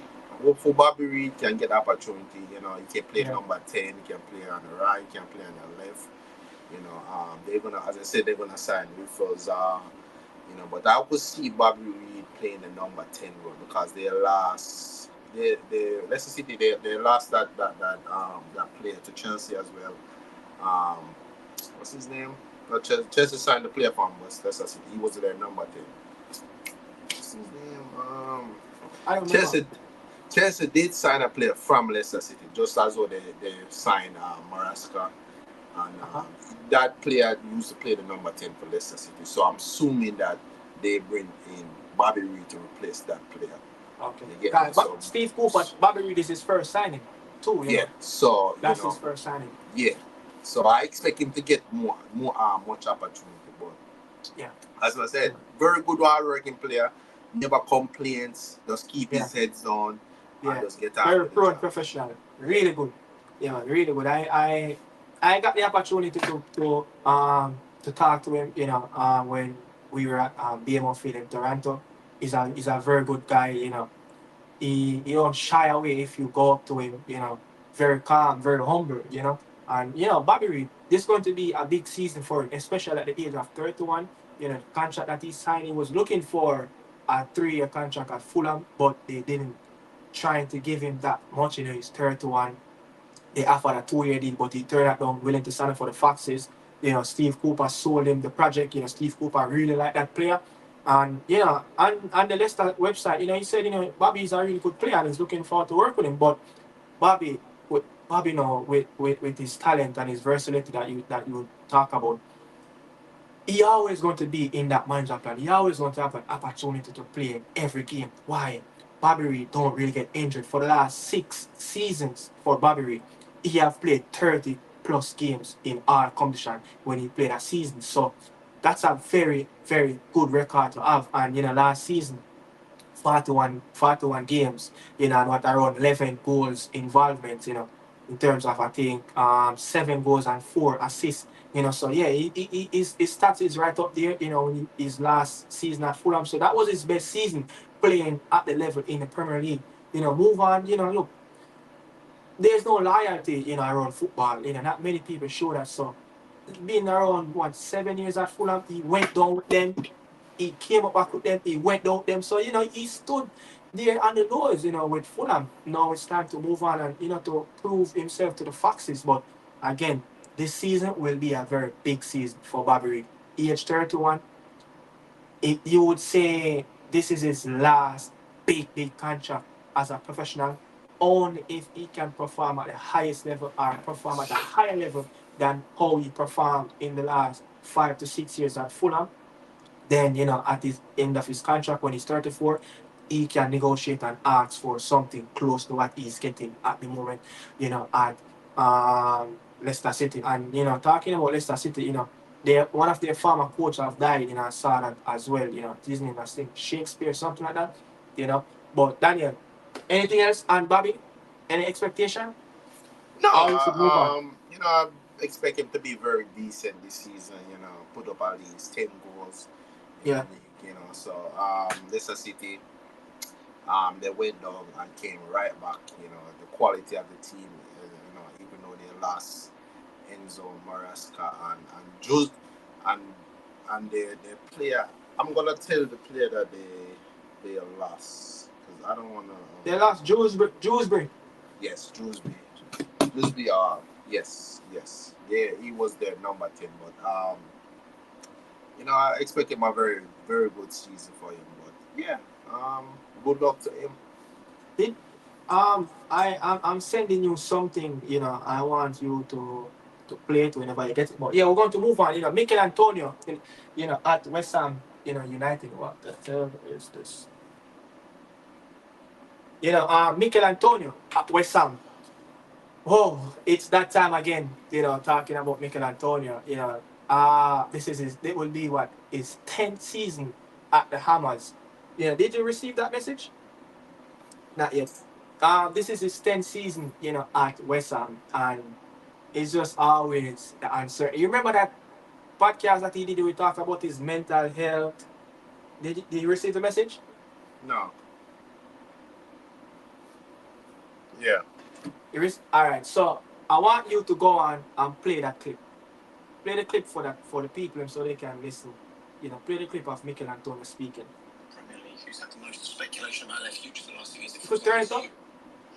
Put it close to the mic. How close have you come to leaving West Ham? Very close. For the last 3-4 years. What people don't realise, I've been at West Ham now for 9 years, and every single summer, I've been linked to be moved away. The first time I signed for West Ham, I didn't play for 3 months. The January came up, I could have left on loan and gone back to the Championship. I chose not to because I wanted to stamp myself down in the Premier League and believed I could do it. And that summer came, had a good stint playing right back. I had links from top 6 clubs to play right back. I didn't want to play right back, so I refused to do that. I wanted to be a winger. Then I started the season at right back. Just in a top 6 club, are we talking the big names? I'm talking top 6, definitely top 6. But it was right back, and I believed I was good enough to be an attacking player in the Premier League. I didn't want to play right back. Maybe I might have been financially better, but I would have been enjoying my football. And I think in life, I think we need to enjoy what you're doing instead of just chasing the money. And after that, the summer after that? Summer after that, I managed to get right wing. I was playing right wing. And I was linked away, but that was to a foreign club. Summer after that, my agent was angry at me because he told me to sign a 2-year deal. I had an unbelievable season playing right wing, and then a top 6 club came for me again as a right winger. I'm not too sure whether I'm allowed to say names, so I'm not going to say names. My agent says just don't say that. It's so serious. Is that right? Yeah. So. Say that stuff for your autobiography. That's what you need. So another top 6 club came in for me at right wing, but I got injured. I tore my hamstring, so that one fell through.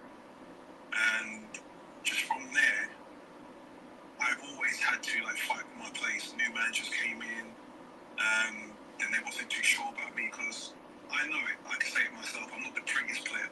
I'm not technically the best. So it's either I'm Marmite, it's either you love me or you hate me. But then I'm the top goal scorer at the club. I'm second place when it comes to assists. At the club, I've got so many accolades at the club. People call me a donkey all day, but I get the job done. So I've just constantly You can pause it. So unsure with everything that's going on. Yeah, so that was the interview that he did. Remember we talking about the mental health and all of that. Look, the man said that time that season was his 9th season. The season just ended. No, this season will be his 10th season if he stays at the end, Man see over the transfer window. West Ham have made some marquee signing, and again, his manager is not there, David Moyes is not there. Julian Lopetegui, the former old sport Spaniard, is at the helm right now. They have signed 4 big players, the player that's coming from Leeds, Somerville, that's his name, John Todibo, they've signed the player from Real Betis, the CDM, I think Guido Rodriguez, and the German, a player that you know very well, Fullkrug. Again, Daniel, Mikel Antonio, another summer of him, uncertain around his career, with Fullkrug, a man that scored, over 15 goals in his last season in not just the Bundesliga but overall. What you expect this season moving forward? Because Lopetegui, it's kind of uncertain. They should keep him. They're looking to sign another striker. What's really going around? With West Ham and Mikel Antonio again, uncertain around his career. I think in my focus is almost similar. Fullkrug is 31. Yeah, but I think the way or they like to play, I think they play the same. But I don't know. I would still keep Antonio. I think Antonio is a very good player to have around the team. He's a workhorse and he will still give you something to think about. But I must go back and say something about that interview. That is crazy. Can you imagine? Can you imagine Chelsea come for me and tell me something about playing on the goal? You think I care? That's my dream. I don't know if that's his dream to play for one of those big clubs. But he don't want to play right back. He don't want to play right back. That is crazy. I feel like can you imagine United come for them saying want to play centre back? Would you not accept that deal? At this moment, why not? Then I'm not a professional. I'm talking. No, he was talking when he was at his peak. Yeah. He could have won it. He could have won it and did a really good job. That's the thing. Sometimes when I see some players make that big move from smaller teams to top 6 teams and they don't work out, maybe that's one of the reasons they're just not happy with the position or the setup of how they're going to play in that team. That's true, but I don't know, man. I'm not talking about the money. Going to Chelsea and then go to West Ham. Most likely, if you go to a bigger club, you're gonna get more money. Like we expected that. More. You know what I heard? You know what I heard? What? Chelsea was in for him after when Victor Moses left, when he was playing at right wing back. Chelsea was targeting Mikel Antonio because they said it was similar type of player. Yeah. So they were looking at him, but it was secretly. I think we should have accepted that deal. That is crazy. I think you should have accepted that deal for me. But yeah, West Ham United, with those top signings that they make, 4 marquee signings already, a winger, a striker, a CDM, and a midfield, and a centre half, Jean Todibo coming over from Nice on a loan. The player at Real Betis coming over on a free transfer to CDM. I think that's a position need to be filled as well.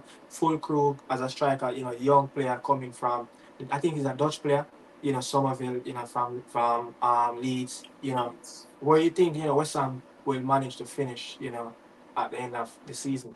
Or you think Lopetegui will struggle like he did at Wolves? On paper, I would say they're top. Anybody on paper, they will be a top 7, top 16 finish. But we all know football don't play on paper. Yeah. You have to kick the ball and let's see first. You get me? But on paper, they look brilliant. Yeah. Lopetegui have been struggling over the past few years with teams. Yes. I think that Real Madrid job have cursed him. Yes. He should have never. You should have coached the Spain team first and then figure it out what happened after. But Real Madrid come calling, they could that turn it on. But West Ham, brilliant on paper. But let's see first. Let's see how the football play on the field, because we are know Premier League is a different ball game when it comes to you think you're the best team in the league on paper and then you struggle. And the thing though, they spent over 120 million in the transfer so far. So let's see even them No, Leicester City have spent over 100 million so far. West Ham have spent close to up to that. But let's see what's going to happen if the fans after 2 months they will be calling back for the head of David Moyes to come and coach for the team. They pushed him out. But a man who brought them to the first major European trophy. They have played 5 preseason games. They have won 1 game. They have lost 3 games. So so you know what I'm saying. So they but another player, a player that represents us in 2 international friendlies, Omari Hutchinson, Ipswich, and Kieran McKenna. This player look like he's improving on his body. His body is looking a little bit more stronger. He's getting a lot more muscle. I think he has worked his socks off, in the off season. Hutchinson, Ipswich have been looking for this, this boy to be the next man that's going to save them in the upcoming Premier League season. It is such a dynamic fella, Kieran McKenna has spoken highly about Omari Hutchinson, especially, he was saying that he was praying for Hutchinson to sign that deal permanent with Ipswich. Now he's finally signed. Yet another player that we're looking for to make his competitive debut at the Reggae Boyz at level, so he can be captain and get in that project. But Ipswich, they tipped to go back down just like the last 3 teams that came up. Yeah, what type of season? They're doing something what Luton Town did last season. They are not signing a lot of big name players. Yeah, they're going to stick to the core. They're going to work with what they have, and they're going to work with Omari Hutchinson. And he's going to be a big part of what Ipswich Town going to do this season.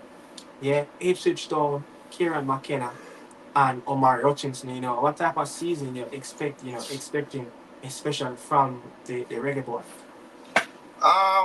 Don't really know too much of Ipswich. I haven't really seen them too much of them, but I expect I expect a breakthrough season for Omari Hutchinson. Yeah, I expect a breakthrough season. This is his time.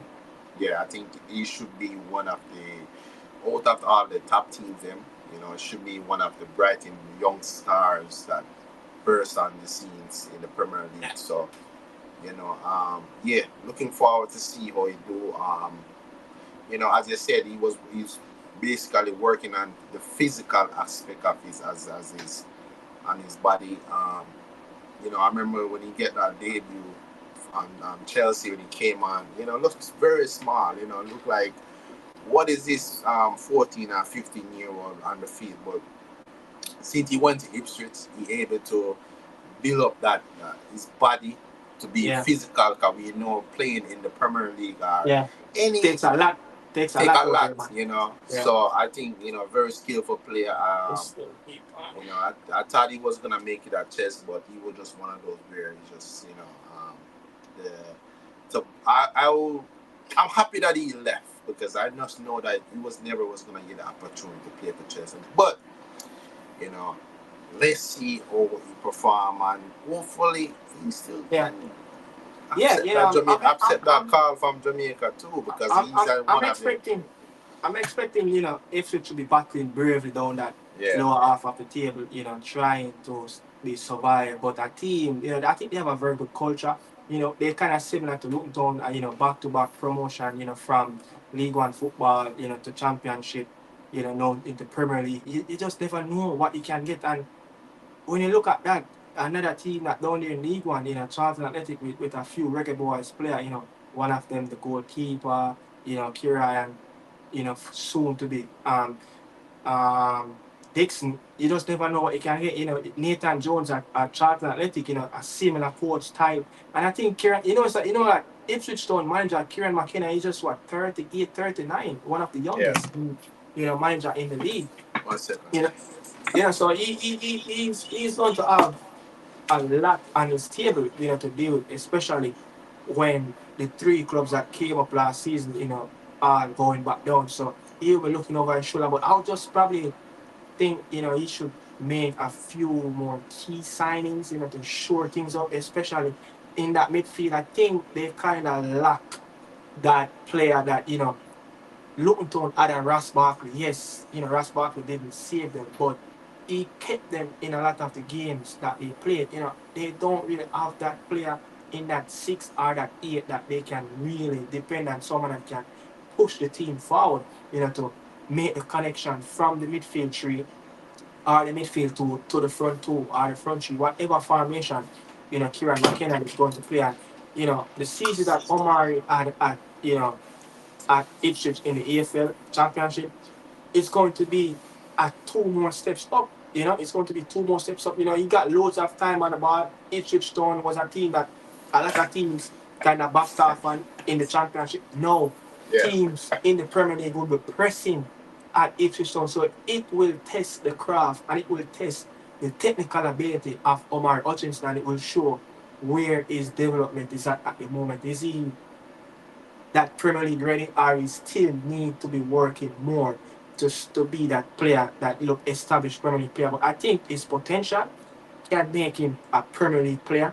but not at the moment 100% as yet. But I'm expecting, for him to help Ipswich. I'm expecting him to play a lot more games consistently, as now he's one of the favorite. He's one of the first name to be on that starting lineup for Kieran McKenna. So young coach, dynamic, ruthless in his own ways. And he has to be very careful on his farm, this season, because what you did in the Championship, managers don't want to be going back down because the money is just too good in the Premier League. So they want to be battling bravely in the Premier League and try to establish himself and be a Premier League team. And him himself, this is opportunity for him. And then from there, what next, for the Reggae boys? Yeah. They have a very difficult game coming up. They play Liverpool. Yeah, they play Liverpool and City. Yeah, so they have very hard start. So yeah, they're you gonna be at home. You can't ask for a tougher start than that.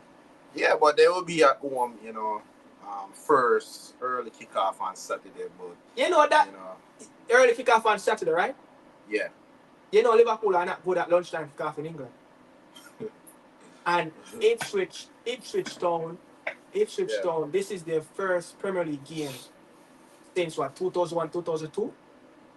So a lot of emotion going to be watching the game. A lot of emotion will be pouring from the fans. It will be noisy. The fans, the players on the pitch as well, the manager, the owners, everybody will be up for this game, especially the scouts in town. And then they will travel away to the champion. So I'm expecting a very good game, but Arnold Slash will get the 3 points, Saturday early morning. But just never write off a team that just get promoted in their first game, lunchtime kickoff in England. It's always that fights the game. I think the smaller teams more up for lunchtime kickoff than the big teams. The big teams like to play under the lights, like to play when when the sun is down. Don't like to play when the sun is right over the stadium, where it's just all the pitch is covered in sunlight. But yeah, your last say, you think they can battle and fight and be outside of that relegation zone coming end of May? I think they can, because you expect the team like Everton to still down there.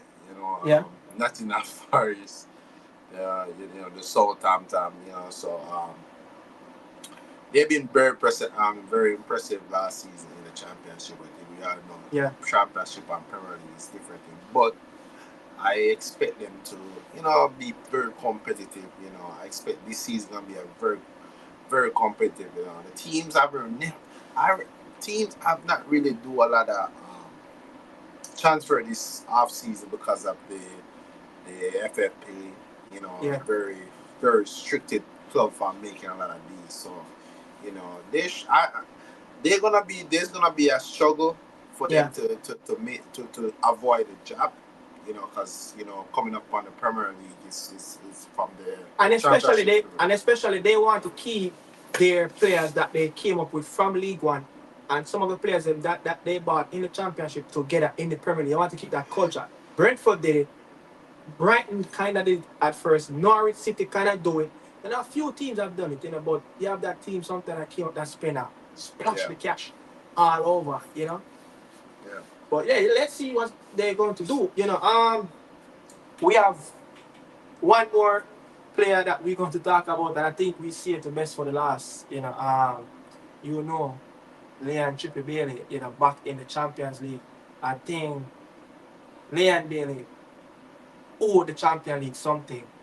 You know, around 5 appearances in the Champions League, yet to score. I think he have shown what he can do in the Europa League. He have done it with Genk. He have done it with Leverkusen. He have done what we need to see. He did in the Conference League with Aston Villa. Helped them to go to a semi-final. Scored I think a couple goals and assists in the knockout rounds. We want to see another reggae boy player playing in European competition. Dominating the knockout round just like what Mikel Antonio did a couple seasons ago. He scored in all the not the ties but all the games. He played against the teams that he come up against for West Ham United in the conference when David Moyes was around, except the final. So yeah, I think this is Leon Bailey time coming off a season high in all department. Getting that nominee for one of CONCACAF best player. You know, everything just happened in one season. Daniel, for Leon Bailey. Unai Emery, a very very good coach. I think they kind of put similarity with Peter Boss, one of Leon Bailey's former coach at Leverkusen, like Unai Emery, a technician, someone that helped to get the best out of Leon at Leverkusen. But Daniel, talking about the Champions League, Leon Chippy Bailey, Unai Emery, they finished fourth. This season is going to be a hell of a season for them as well. More games, but start off with Leon Bailey first. Champions League is back at his foot again. It's time to show the world what he can do. He haven't played in the Champions League for some time, for some good time. Leverkusen been up and down. What you expect from the cassava piece boy? Should be the numbers should be way better. Should be better this season. You know, they kind of lost couple players. I don't think personally I don't think their team is stronger this season. They lost. I think they lost the spine of the team. Yeah. I know they replaced him, Douglas Luiz with Onana from Everton, but I still don't think he's such as influence as Douglas Luiz last season with his set piece, with his penalties. So I think that weird they go wrong. I don't know why did they have to let him go. Maybe FFP. It was FFP, but they have a terrible preseason as well. They have a rough preseason as well. Yeah, they have a rough preseason. Yes, they struggle. So I don't know, but I expect better for him. I expect him should be a leader for that team. This is gonna be his fourth season, right? Yeah. This is gonna be his fourth season for this team now. So I think he should. I saw him captain the team in the preseason as well. Yeah. So that's a step of another leadership. So I expect big things from him this season. I expect more pressure. Yeah, there will be pressure. With pressure. So especially when Diaby left. Yeah. Especially when Diaby left. Yeah, I think he's gonna get more game time. So he's supposed to get more game time, and the fans will be expecting more goals from him, and the fans will be expecting him to play more consistently, more 90 minutes. He's shown that at the back end of the season that he can play more 90 minutes midweek. Conference, weekend, Premier League, midweek conference. So it's going to be at another level where he's going to be performing in the Champions League, where he's going to take more from his body. And can he manage that week on week out? This is his first time now in the Premier League. In the German League, they get breaks. Yeah, they get breaks. But in the Premier League, this first half of the season, especially if he's going to come back in the Reggae Boys team for the Nations League in September. We don't know it, but just saying he's going to be in the squad again, back again. Yeah. He will be playing Premier League weekend, Champions League midweek, yeah, EFL Cup midweek, and right after, and then right after that, international, he's going to be playing CONCACAF Nations League. So there is no break. So he's going to take a lot out of his body. So I'm just hoping that the time off that him claims that him want and a break from football, international football, him did everything to recover that body, because that body going to take a lot of hit this season. Because no, you know the Premier League. They be watching him last season and like, okay, this is how Unai sets up his team. Let him come in, invert, pick up the ball, yeah, go in that little small pocket, drift back wide, run behind the left back on his blind side. They're going to study, they're going to be watching Leon Bailey clips day in and beyond, whichever team going to face Aston Villa. So it's going to show us if Leon Bailey have matured enough, if he's going to take his career to the next level, because this season where the villains will be marking him. Because if he don't perform this season, they will forget what happened last season. If Aston Villa can beat Gareth Barry, Javi Abongla, if they can beat those players, and those players are legend at Villa Park, who else they're not gonna beat? So this is gonna be a very, very stiff Champions season. League. Champions League gonna be a test for them too. You see what happened to Newcastle last season. Newcastle, exactly. So they fall apart. So playing midweek, playing weekend every week is gonna be a tool on them, but then including the international, that's gonna be international break. So if you want to be on the level where Ronaldo and Messi raise the bar, you need to be playing club football, continental football, knockout round football, international football for more than a decade. These players have done that. And they don't complain. And they do not complain. They love it. They want to win. Every year they want to win. And some of these professional players have played for free for the national team. Not saying Jamaican players should play for free, but I'm just saying, just like putting it out there, a lot of these high-paid players across Europe play for free for the national team. And when it comes on to national break, that's when the Gladbach boss, Mikel Antonio Taki, playing for Jamaica. That was his escape from the reality what he was going through at West Ham and his personal issues, with his family. So Unai Emery, we know this coach, he have coached PSG and he have coached Arsenal. Those two teams are the top teams that he have coached, when you look at his CV. Valencia, Villarreal, Sevilla, Aston Villa. And I think he have coached a team in, I think Olympiacos, I don't know, I think it's Spartak Moscow. He have coached in the Russian league.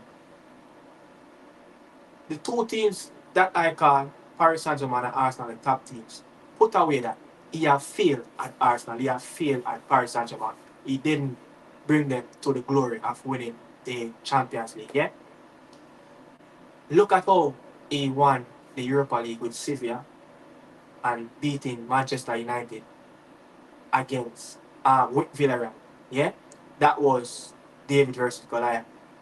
Knowing that he have never really done all he's supposed to be doing his work in the Champions League. You think this coach of the caliber, or he's more mature, have that more experience in the Continental Cup, that look, he can push Aston Villa, especially this Champions League will be a new format, a new system. They will play more games in the group stage. I don't know what's your expectation on Unai Emery leading the charge for the Villains in the upcoming Champions League. I think they will struggle. I think they will struggle for me. I think they don't have the squad depth enough. As I said, they lost one of their best players last season. I think they will struggle for me personally. They just don't have the depth to play football, and I think getting that experience. I know they would love to make it back to the Champions League, but getting that first year experience in the Champions League. So I feel. You get me? I know Unai Emery is a very experienced coach, and he know how to manage playing midweek and playing on the weekends. But we saw what happened to them last season in the Conference League. They fall short. Yeah. You know, and I think last season that it was their best season, and they have a better squad. But this season, I don't think their squad is stronger than last season. Plus, they're in a much tougher tournament. And top of that, the Premier League is going to be competitive more. Every year the league them improve. You get me? So I can see them struggle next season, just like what I did predict that Newcastle was going to struggle.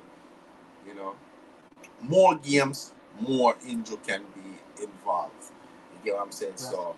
So, maybe them drop out of the Champions League, dropping in the Europa League. But they will have more games. They will have more games in the Champions League.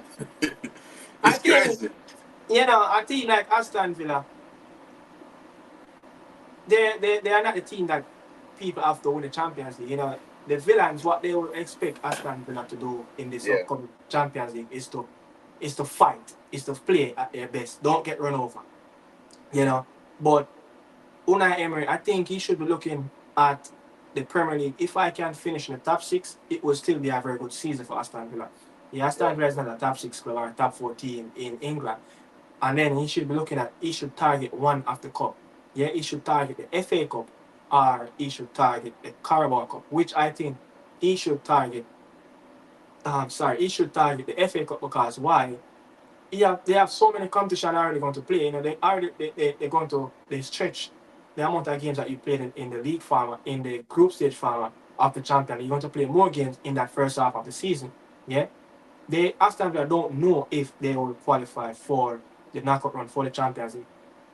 If they can finish in the top 16 of the UEFA Champions League, then if they qualified in that bottom 8 of the Champions League in the top 16, then they will advance to the knockout run. What is that?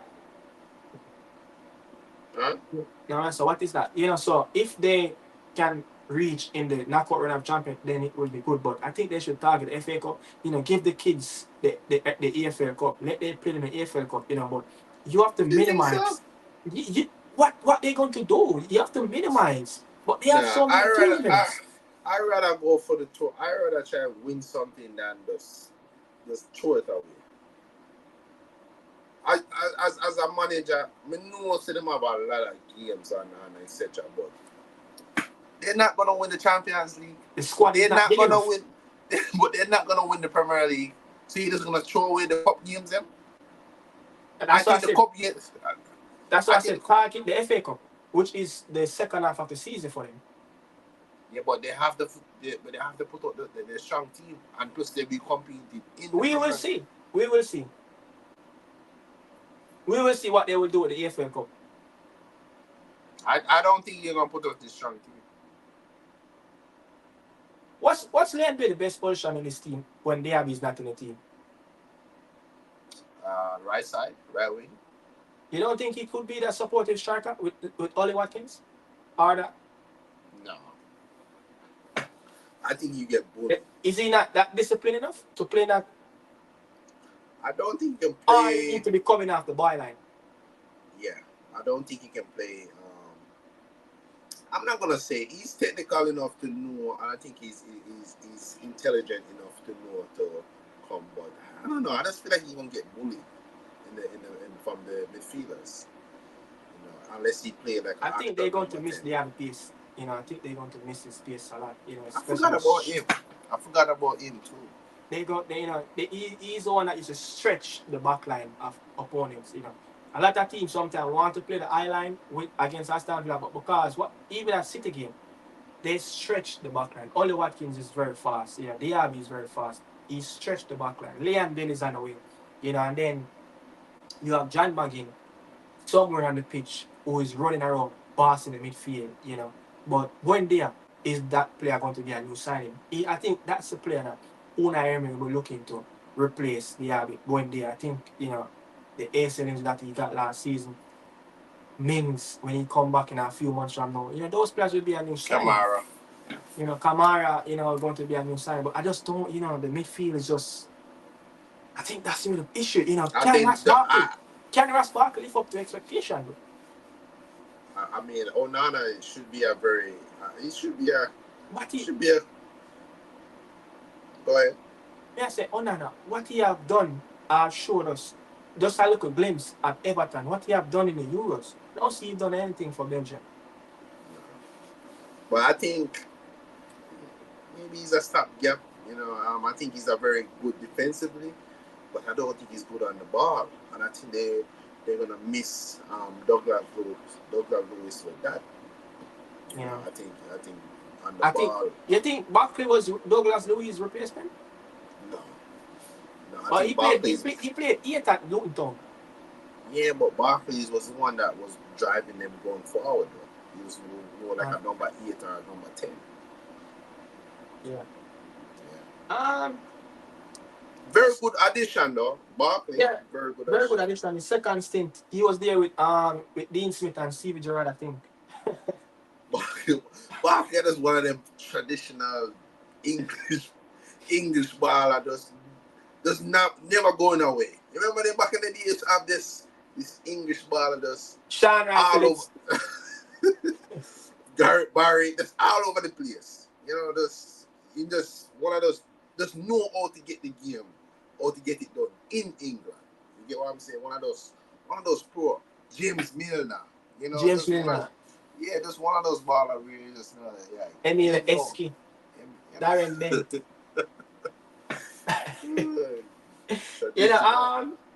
Let's then at the last 10 minutes. The top 2 in the Premier League, the Gunners versus the Citizens. Arsenal have broken so many records in the club record, and they still didn't win the league title. They faced Liverpool deja vu what happened in I think 2020, 2021, and 2020 and 2021 when they both went up right up to 100 points. You hear me? Yeah, me I hear. Yeah, man. So Arsenal, what next for the Gunners? Is this their time? To get over the line? Against City, City teams. I think when I look at City team, the team kind of shallow a little bit. This is the first time I've seen a Pep Guardiola team that there's so many uncertainties around the players. Is that player going to leave? It's like the culture and the unity. I don't know if it's there. This is what is 8th season or something like that. Can you motivate these players to go again? De Bruyne, who is looking like he's losing a little bit of pace, Erling Haaland, if he get injured, what next? Pep Guardiola at times look like he don't really fancy Erling Haaland, style of play, to suit the players. The defenders, Kyle Walker is up there at the moment, that age. Rodri, if Rodri go down, who will be the replacement? So there's a lot of uncertainty around Manchester. Huh? But Mikel Arteta though, you saw that pickpocket tactic to work, mentality. I think what Arsenal need more. I don't think Arsenal need any major surgery in their squad, but I think the mentality, I think that's what lacking over there at London, at Emirates, But I think they can go again. I think Mikel Arteta can get this team to go again. Get Bukayo Saka fresh. Get Martinelli running at people. Get Kai Havertz. We're playing the same way. If Kai Havertz can start the season and play at least 70 to 80 times better than what he did last season, then, they can have an excellent season. But so many goals and not manage to capture the league title. But, I mean, you show some sights over the 2 teams then.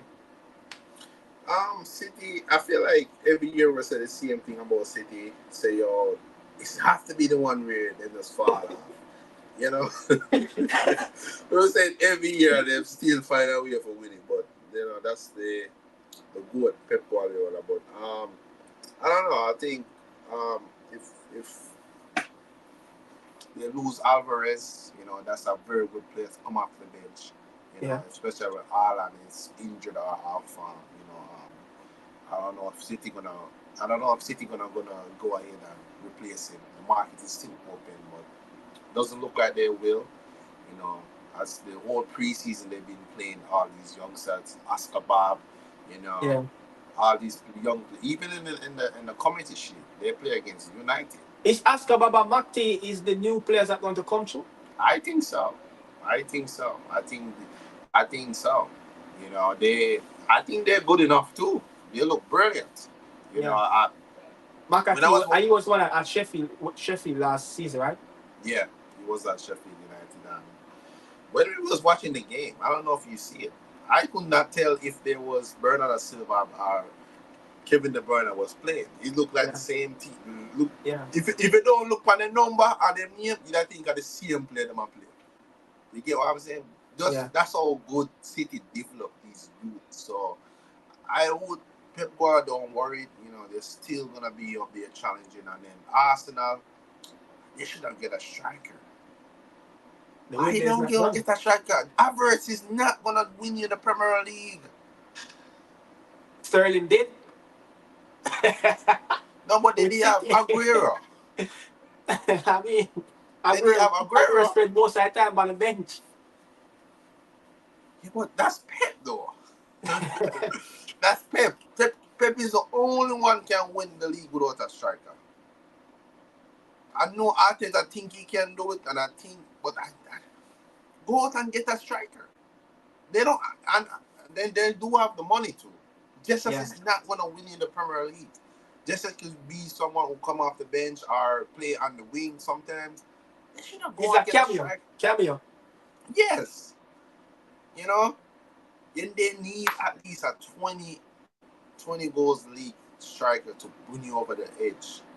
Wow. And that's what City are over there. It's going to be very interesting. It's going to be a very interesting season, but, you know, let's bring it on, you know. It's going to be a good season. I think Alvarez is a big miss, especially when you played around 50-something game and, you know, scored around 20 goals in our competition last season. You know, he played loads of games. You know, You know, a lot of City fans believe that even when Erling Haaland was out last season, he didn't really, you know, set the league alight. But you can understand sometimes, you know, just take a player off the bench and just throw him on the pitch when the player is injured, you know. Player need to be playing consistently, you know. You have some players that just can't do it. Yeah. But Arsenal, I think, if they can share the goals again, but again, mentality is the one that they need to prepare most, and you know they're going to get back the Dutch player, the wing back that they bought. I think he's from Feyenoord. You know, is Ajax or Feyenoord? What's his name? The twin. Oh, Ajax, Timber. Timber. You know, Timber. You know, they got the Italian centre back. They have the Italian. You know, he can play left back. Calafiori. He can play left back. He can play centre half. You know, let's see where. I don't know. I don't think Mikel Arteta will go out and buy a left back. He bought that player to come in and play centre half and left back. But it's funny how. And he can play in the converted middle sometime too. You know, you have Ben White, you know, who wasn't on duty for England, is fresh. You know, Gabriel, you know, should be fresh. You know, Saliba should be fresh. You know, all these players should be fresh. You know.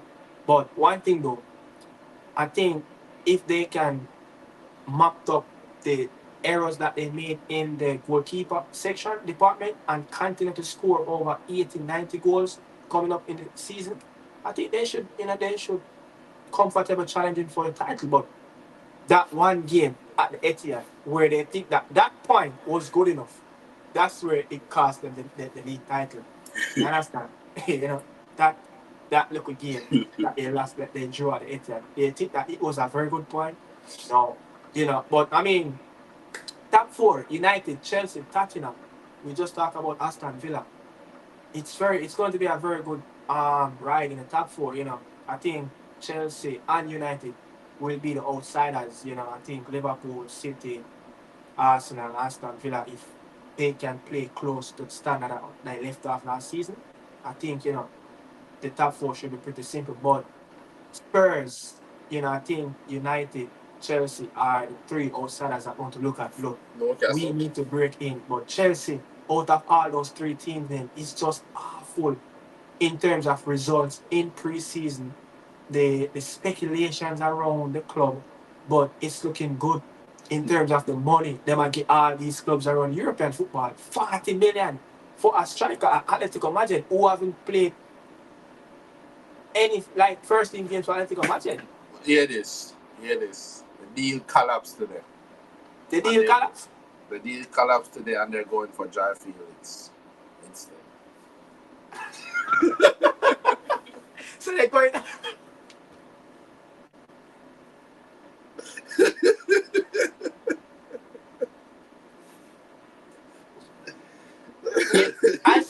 I saw this report. Chelsea have signed over 35 players under 23 years old. What's the future for Whisper?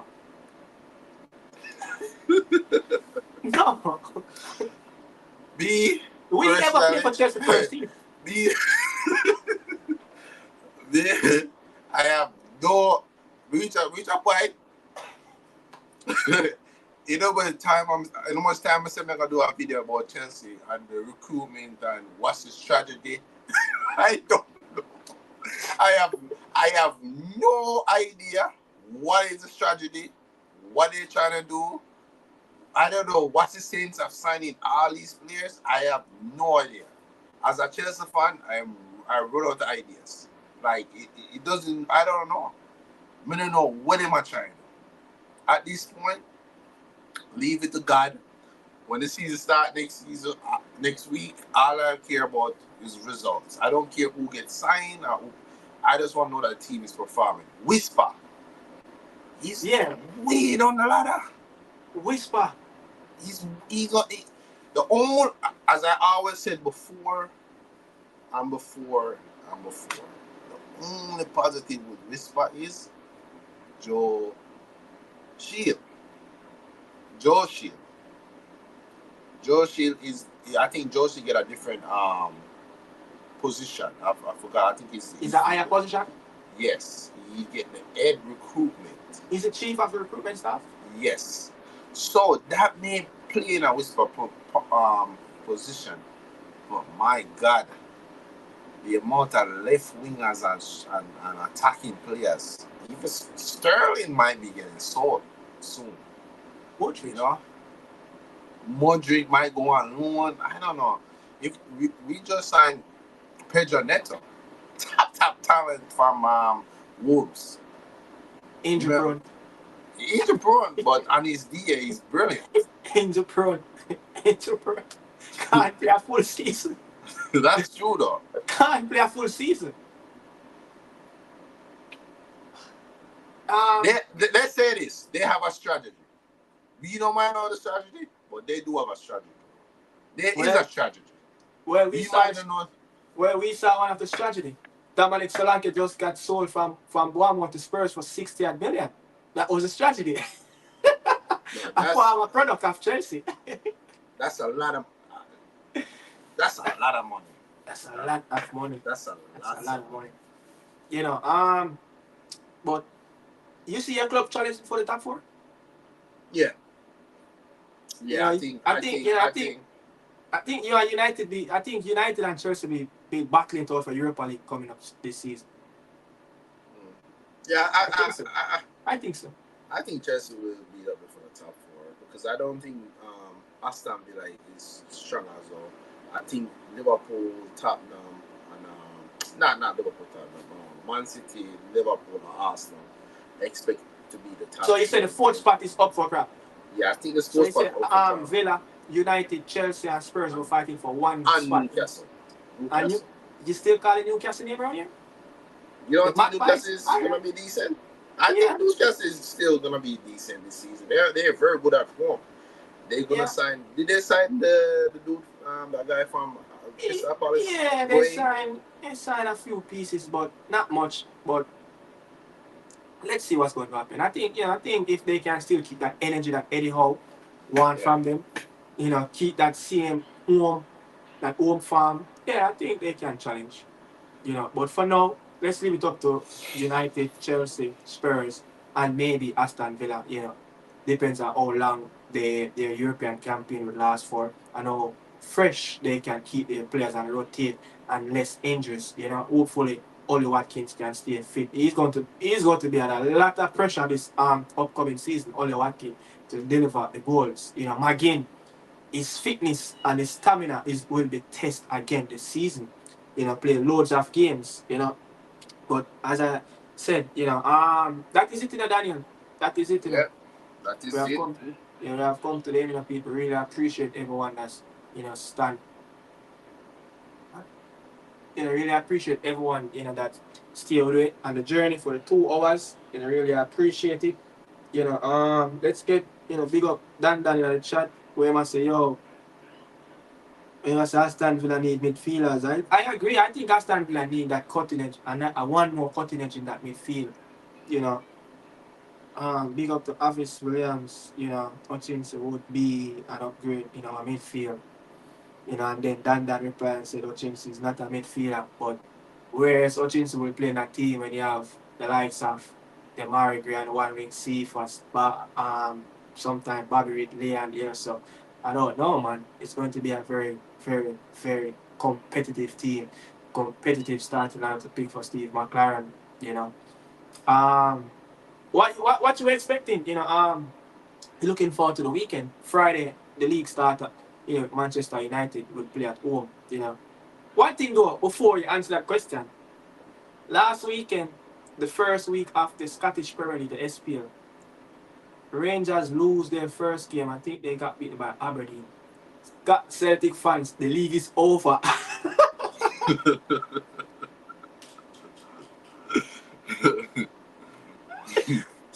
Celtic fans already after the league is over. That's crazy. It's football. Football is such a funny sport. We don't know how people talk about reggae boy. We just like to talk about football itself. We never touch over the controversy. What really Antonio Conte and go earlier at Napoli. It take extra time to beat a Serie A B team today in Coppa Italia. Thiago Motta caused one bag of problem at Juventus already. The fans are already taunting over there. The Madrid derby will be a spectacular one this season. Bundesliga, the German fans are uncertain about Vincent Kompany, but willing to give him the time. Borussia Dortmund, they don't know which Dortmund they're going to get a season there. So football around, man, I be a joke. Jose Mourinho down at Turkey. Be a controversy. Wait till the reach the Champions League group stage. Problem. And then why is left out? Which other league, Mason Greenwood ready for create storm over there in the French league. This season it's all about Mason Greenwood versus Dembele when it come on to the League Classique. But one thing though, I am leaving the stream with Mateta, the man for the summer. Crystal Palace man. Mateta. What, 4 goals and 5 goals in the Olympic and assist. Olise was the man of the tournament, But Mateta, 16 goals in the Premier League? About 13 of those goals scored in the second half of the season.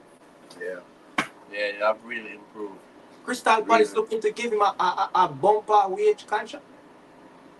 Yeah, I think he's gonna be going forward.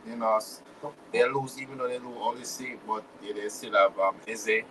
But a lot of players support the money want a whole heap of new Crystal Palace player. I say Mark Guy want to left for 50 million. Anderson. I think I think Brentford want Anderson, the Danish centre half. Fulham want him for 40 million. I don't know. They last only said Wilfred Zaha might tip to come back home. I don't know, but let's see, man. The Premier League starts again Friday. Let's see what our players are going to do. Enjoy the moment around European football. Very interesting season though, in Italy. Thiago Motta and Antonio Conte, especially Conte is back in the league. AC now don't know what AC now want to get. Is it going to be a Lukaku or Osimhen at Napoli? La Liga, Mbappe is in the capital, yeah? What's going to happen over there in the Catalonians, Madrid is looking over the fence like, yeah, we got Julian Alvarez, we got Griezmann. Can they make a push and try to win another La Liga crown with Diego Simeone? Yeah, so, I mean, let's see what's going to happen, man. Your last say. No, this are the people that will check in today, people very much appreciate it, Yeah. We're streaming on both channels, don't forget smash a like on the video and subscribe to the channel, when you smash a like, you push out the video and, make people want to watch the video more, isn't it? But subscribe on both channels. Yes, people subscribe. And listen upon yourself on a Sunday and have a good one, Yeah, man. Salute to the people then. I'm gonna prepare myself for the morning extra time, get my thoughts and everything get up and ready to go again so you guys can get. I have a video tomorrow, a very interesting video going to drop tomorrow morning, people. Morning inside, so look out for that one. It should drop around 8 a.m. between 8 a.m. and 8:15. So look out for that one. I'm going to get some food and consume. I'm hungry. I'm hungry. Yo, cook some. What you cook today for dinner? Are you not cooking? I'm not cooking. Well, fish mega fried. Cook some wheat boiled dumpling. Some baked chicken back. And yeah, look up Spanish yellow rice on the side and vegetable, spaghetti, curly macaroni, mixed vegetable, some cabbage, broccoli, mix up, nothing too special. Some fish mega do and some ackee and sawfish on the side. Man. Some dumpling and some, Yeah, no rice and peas. No rice and peas too. Mm-hmm. Yeah, man. So people, I'll leave it there saying, mess up on yourself, Salute.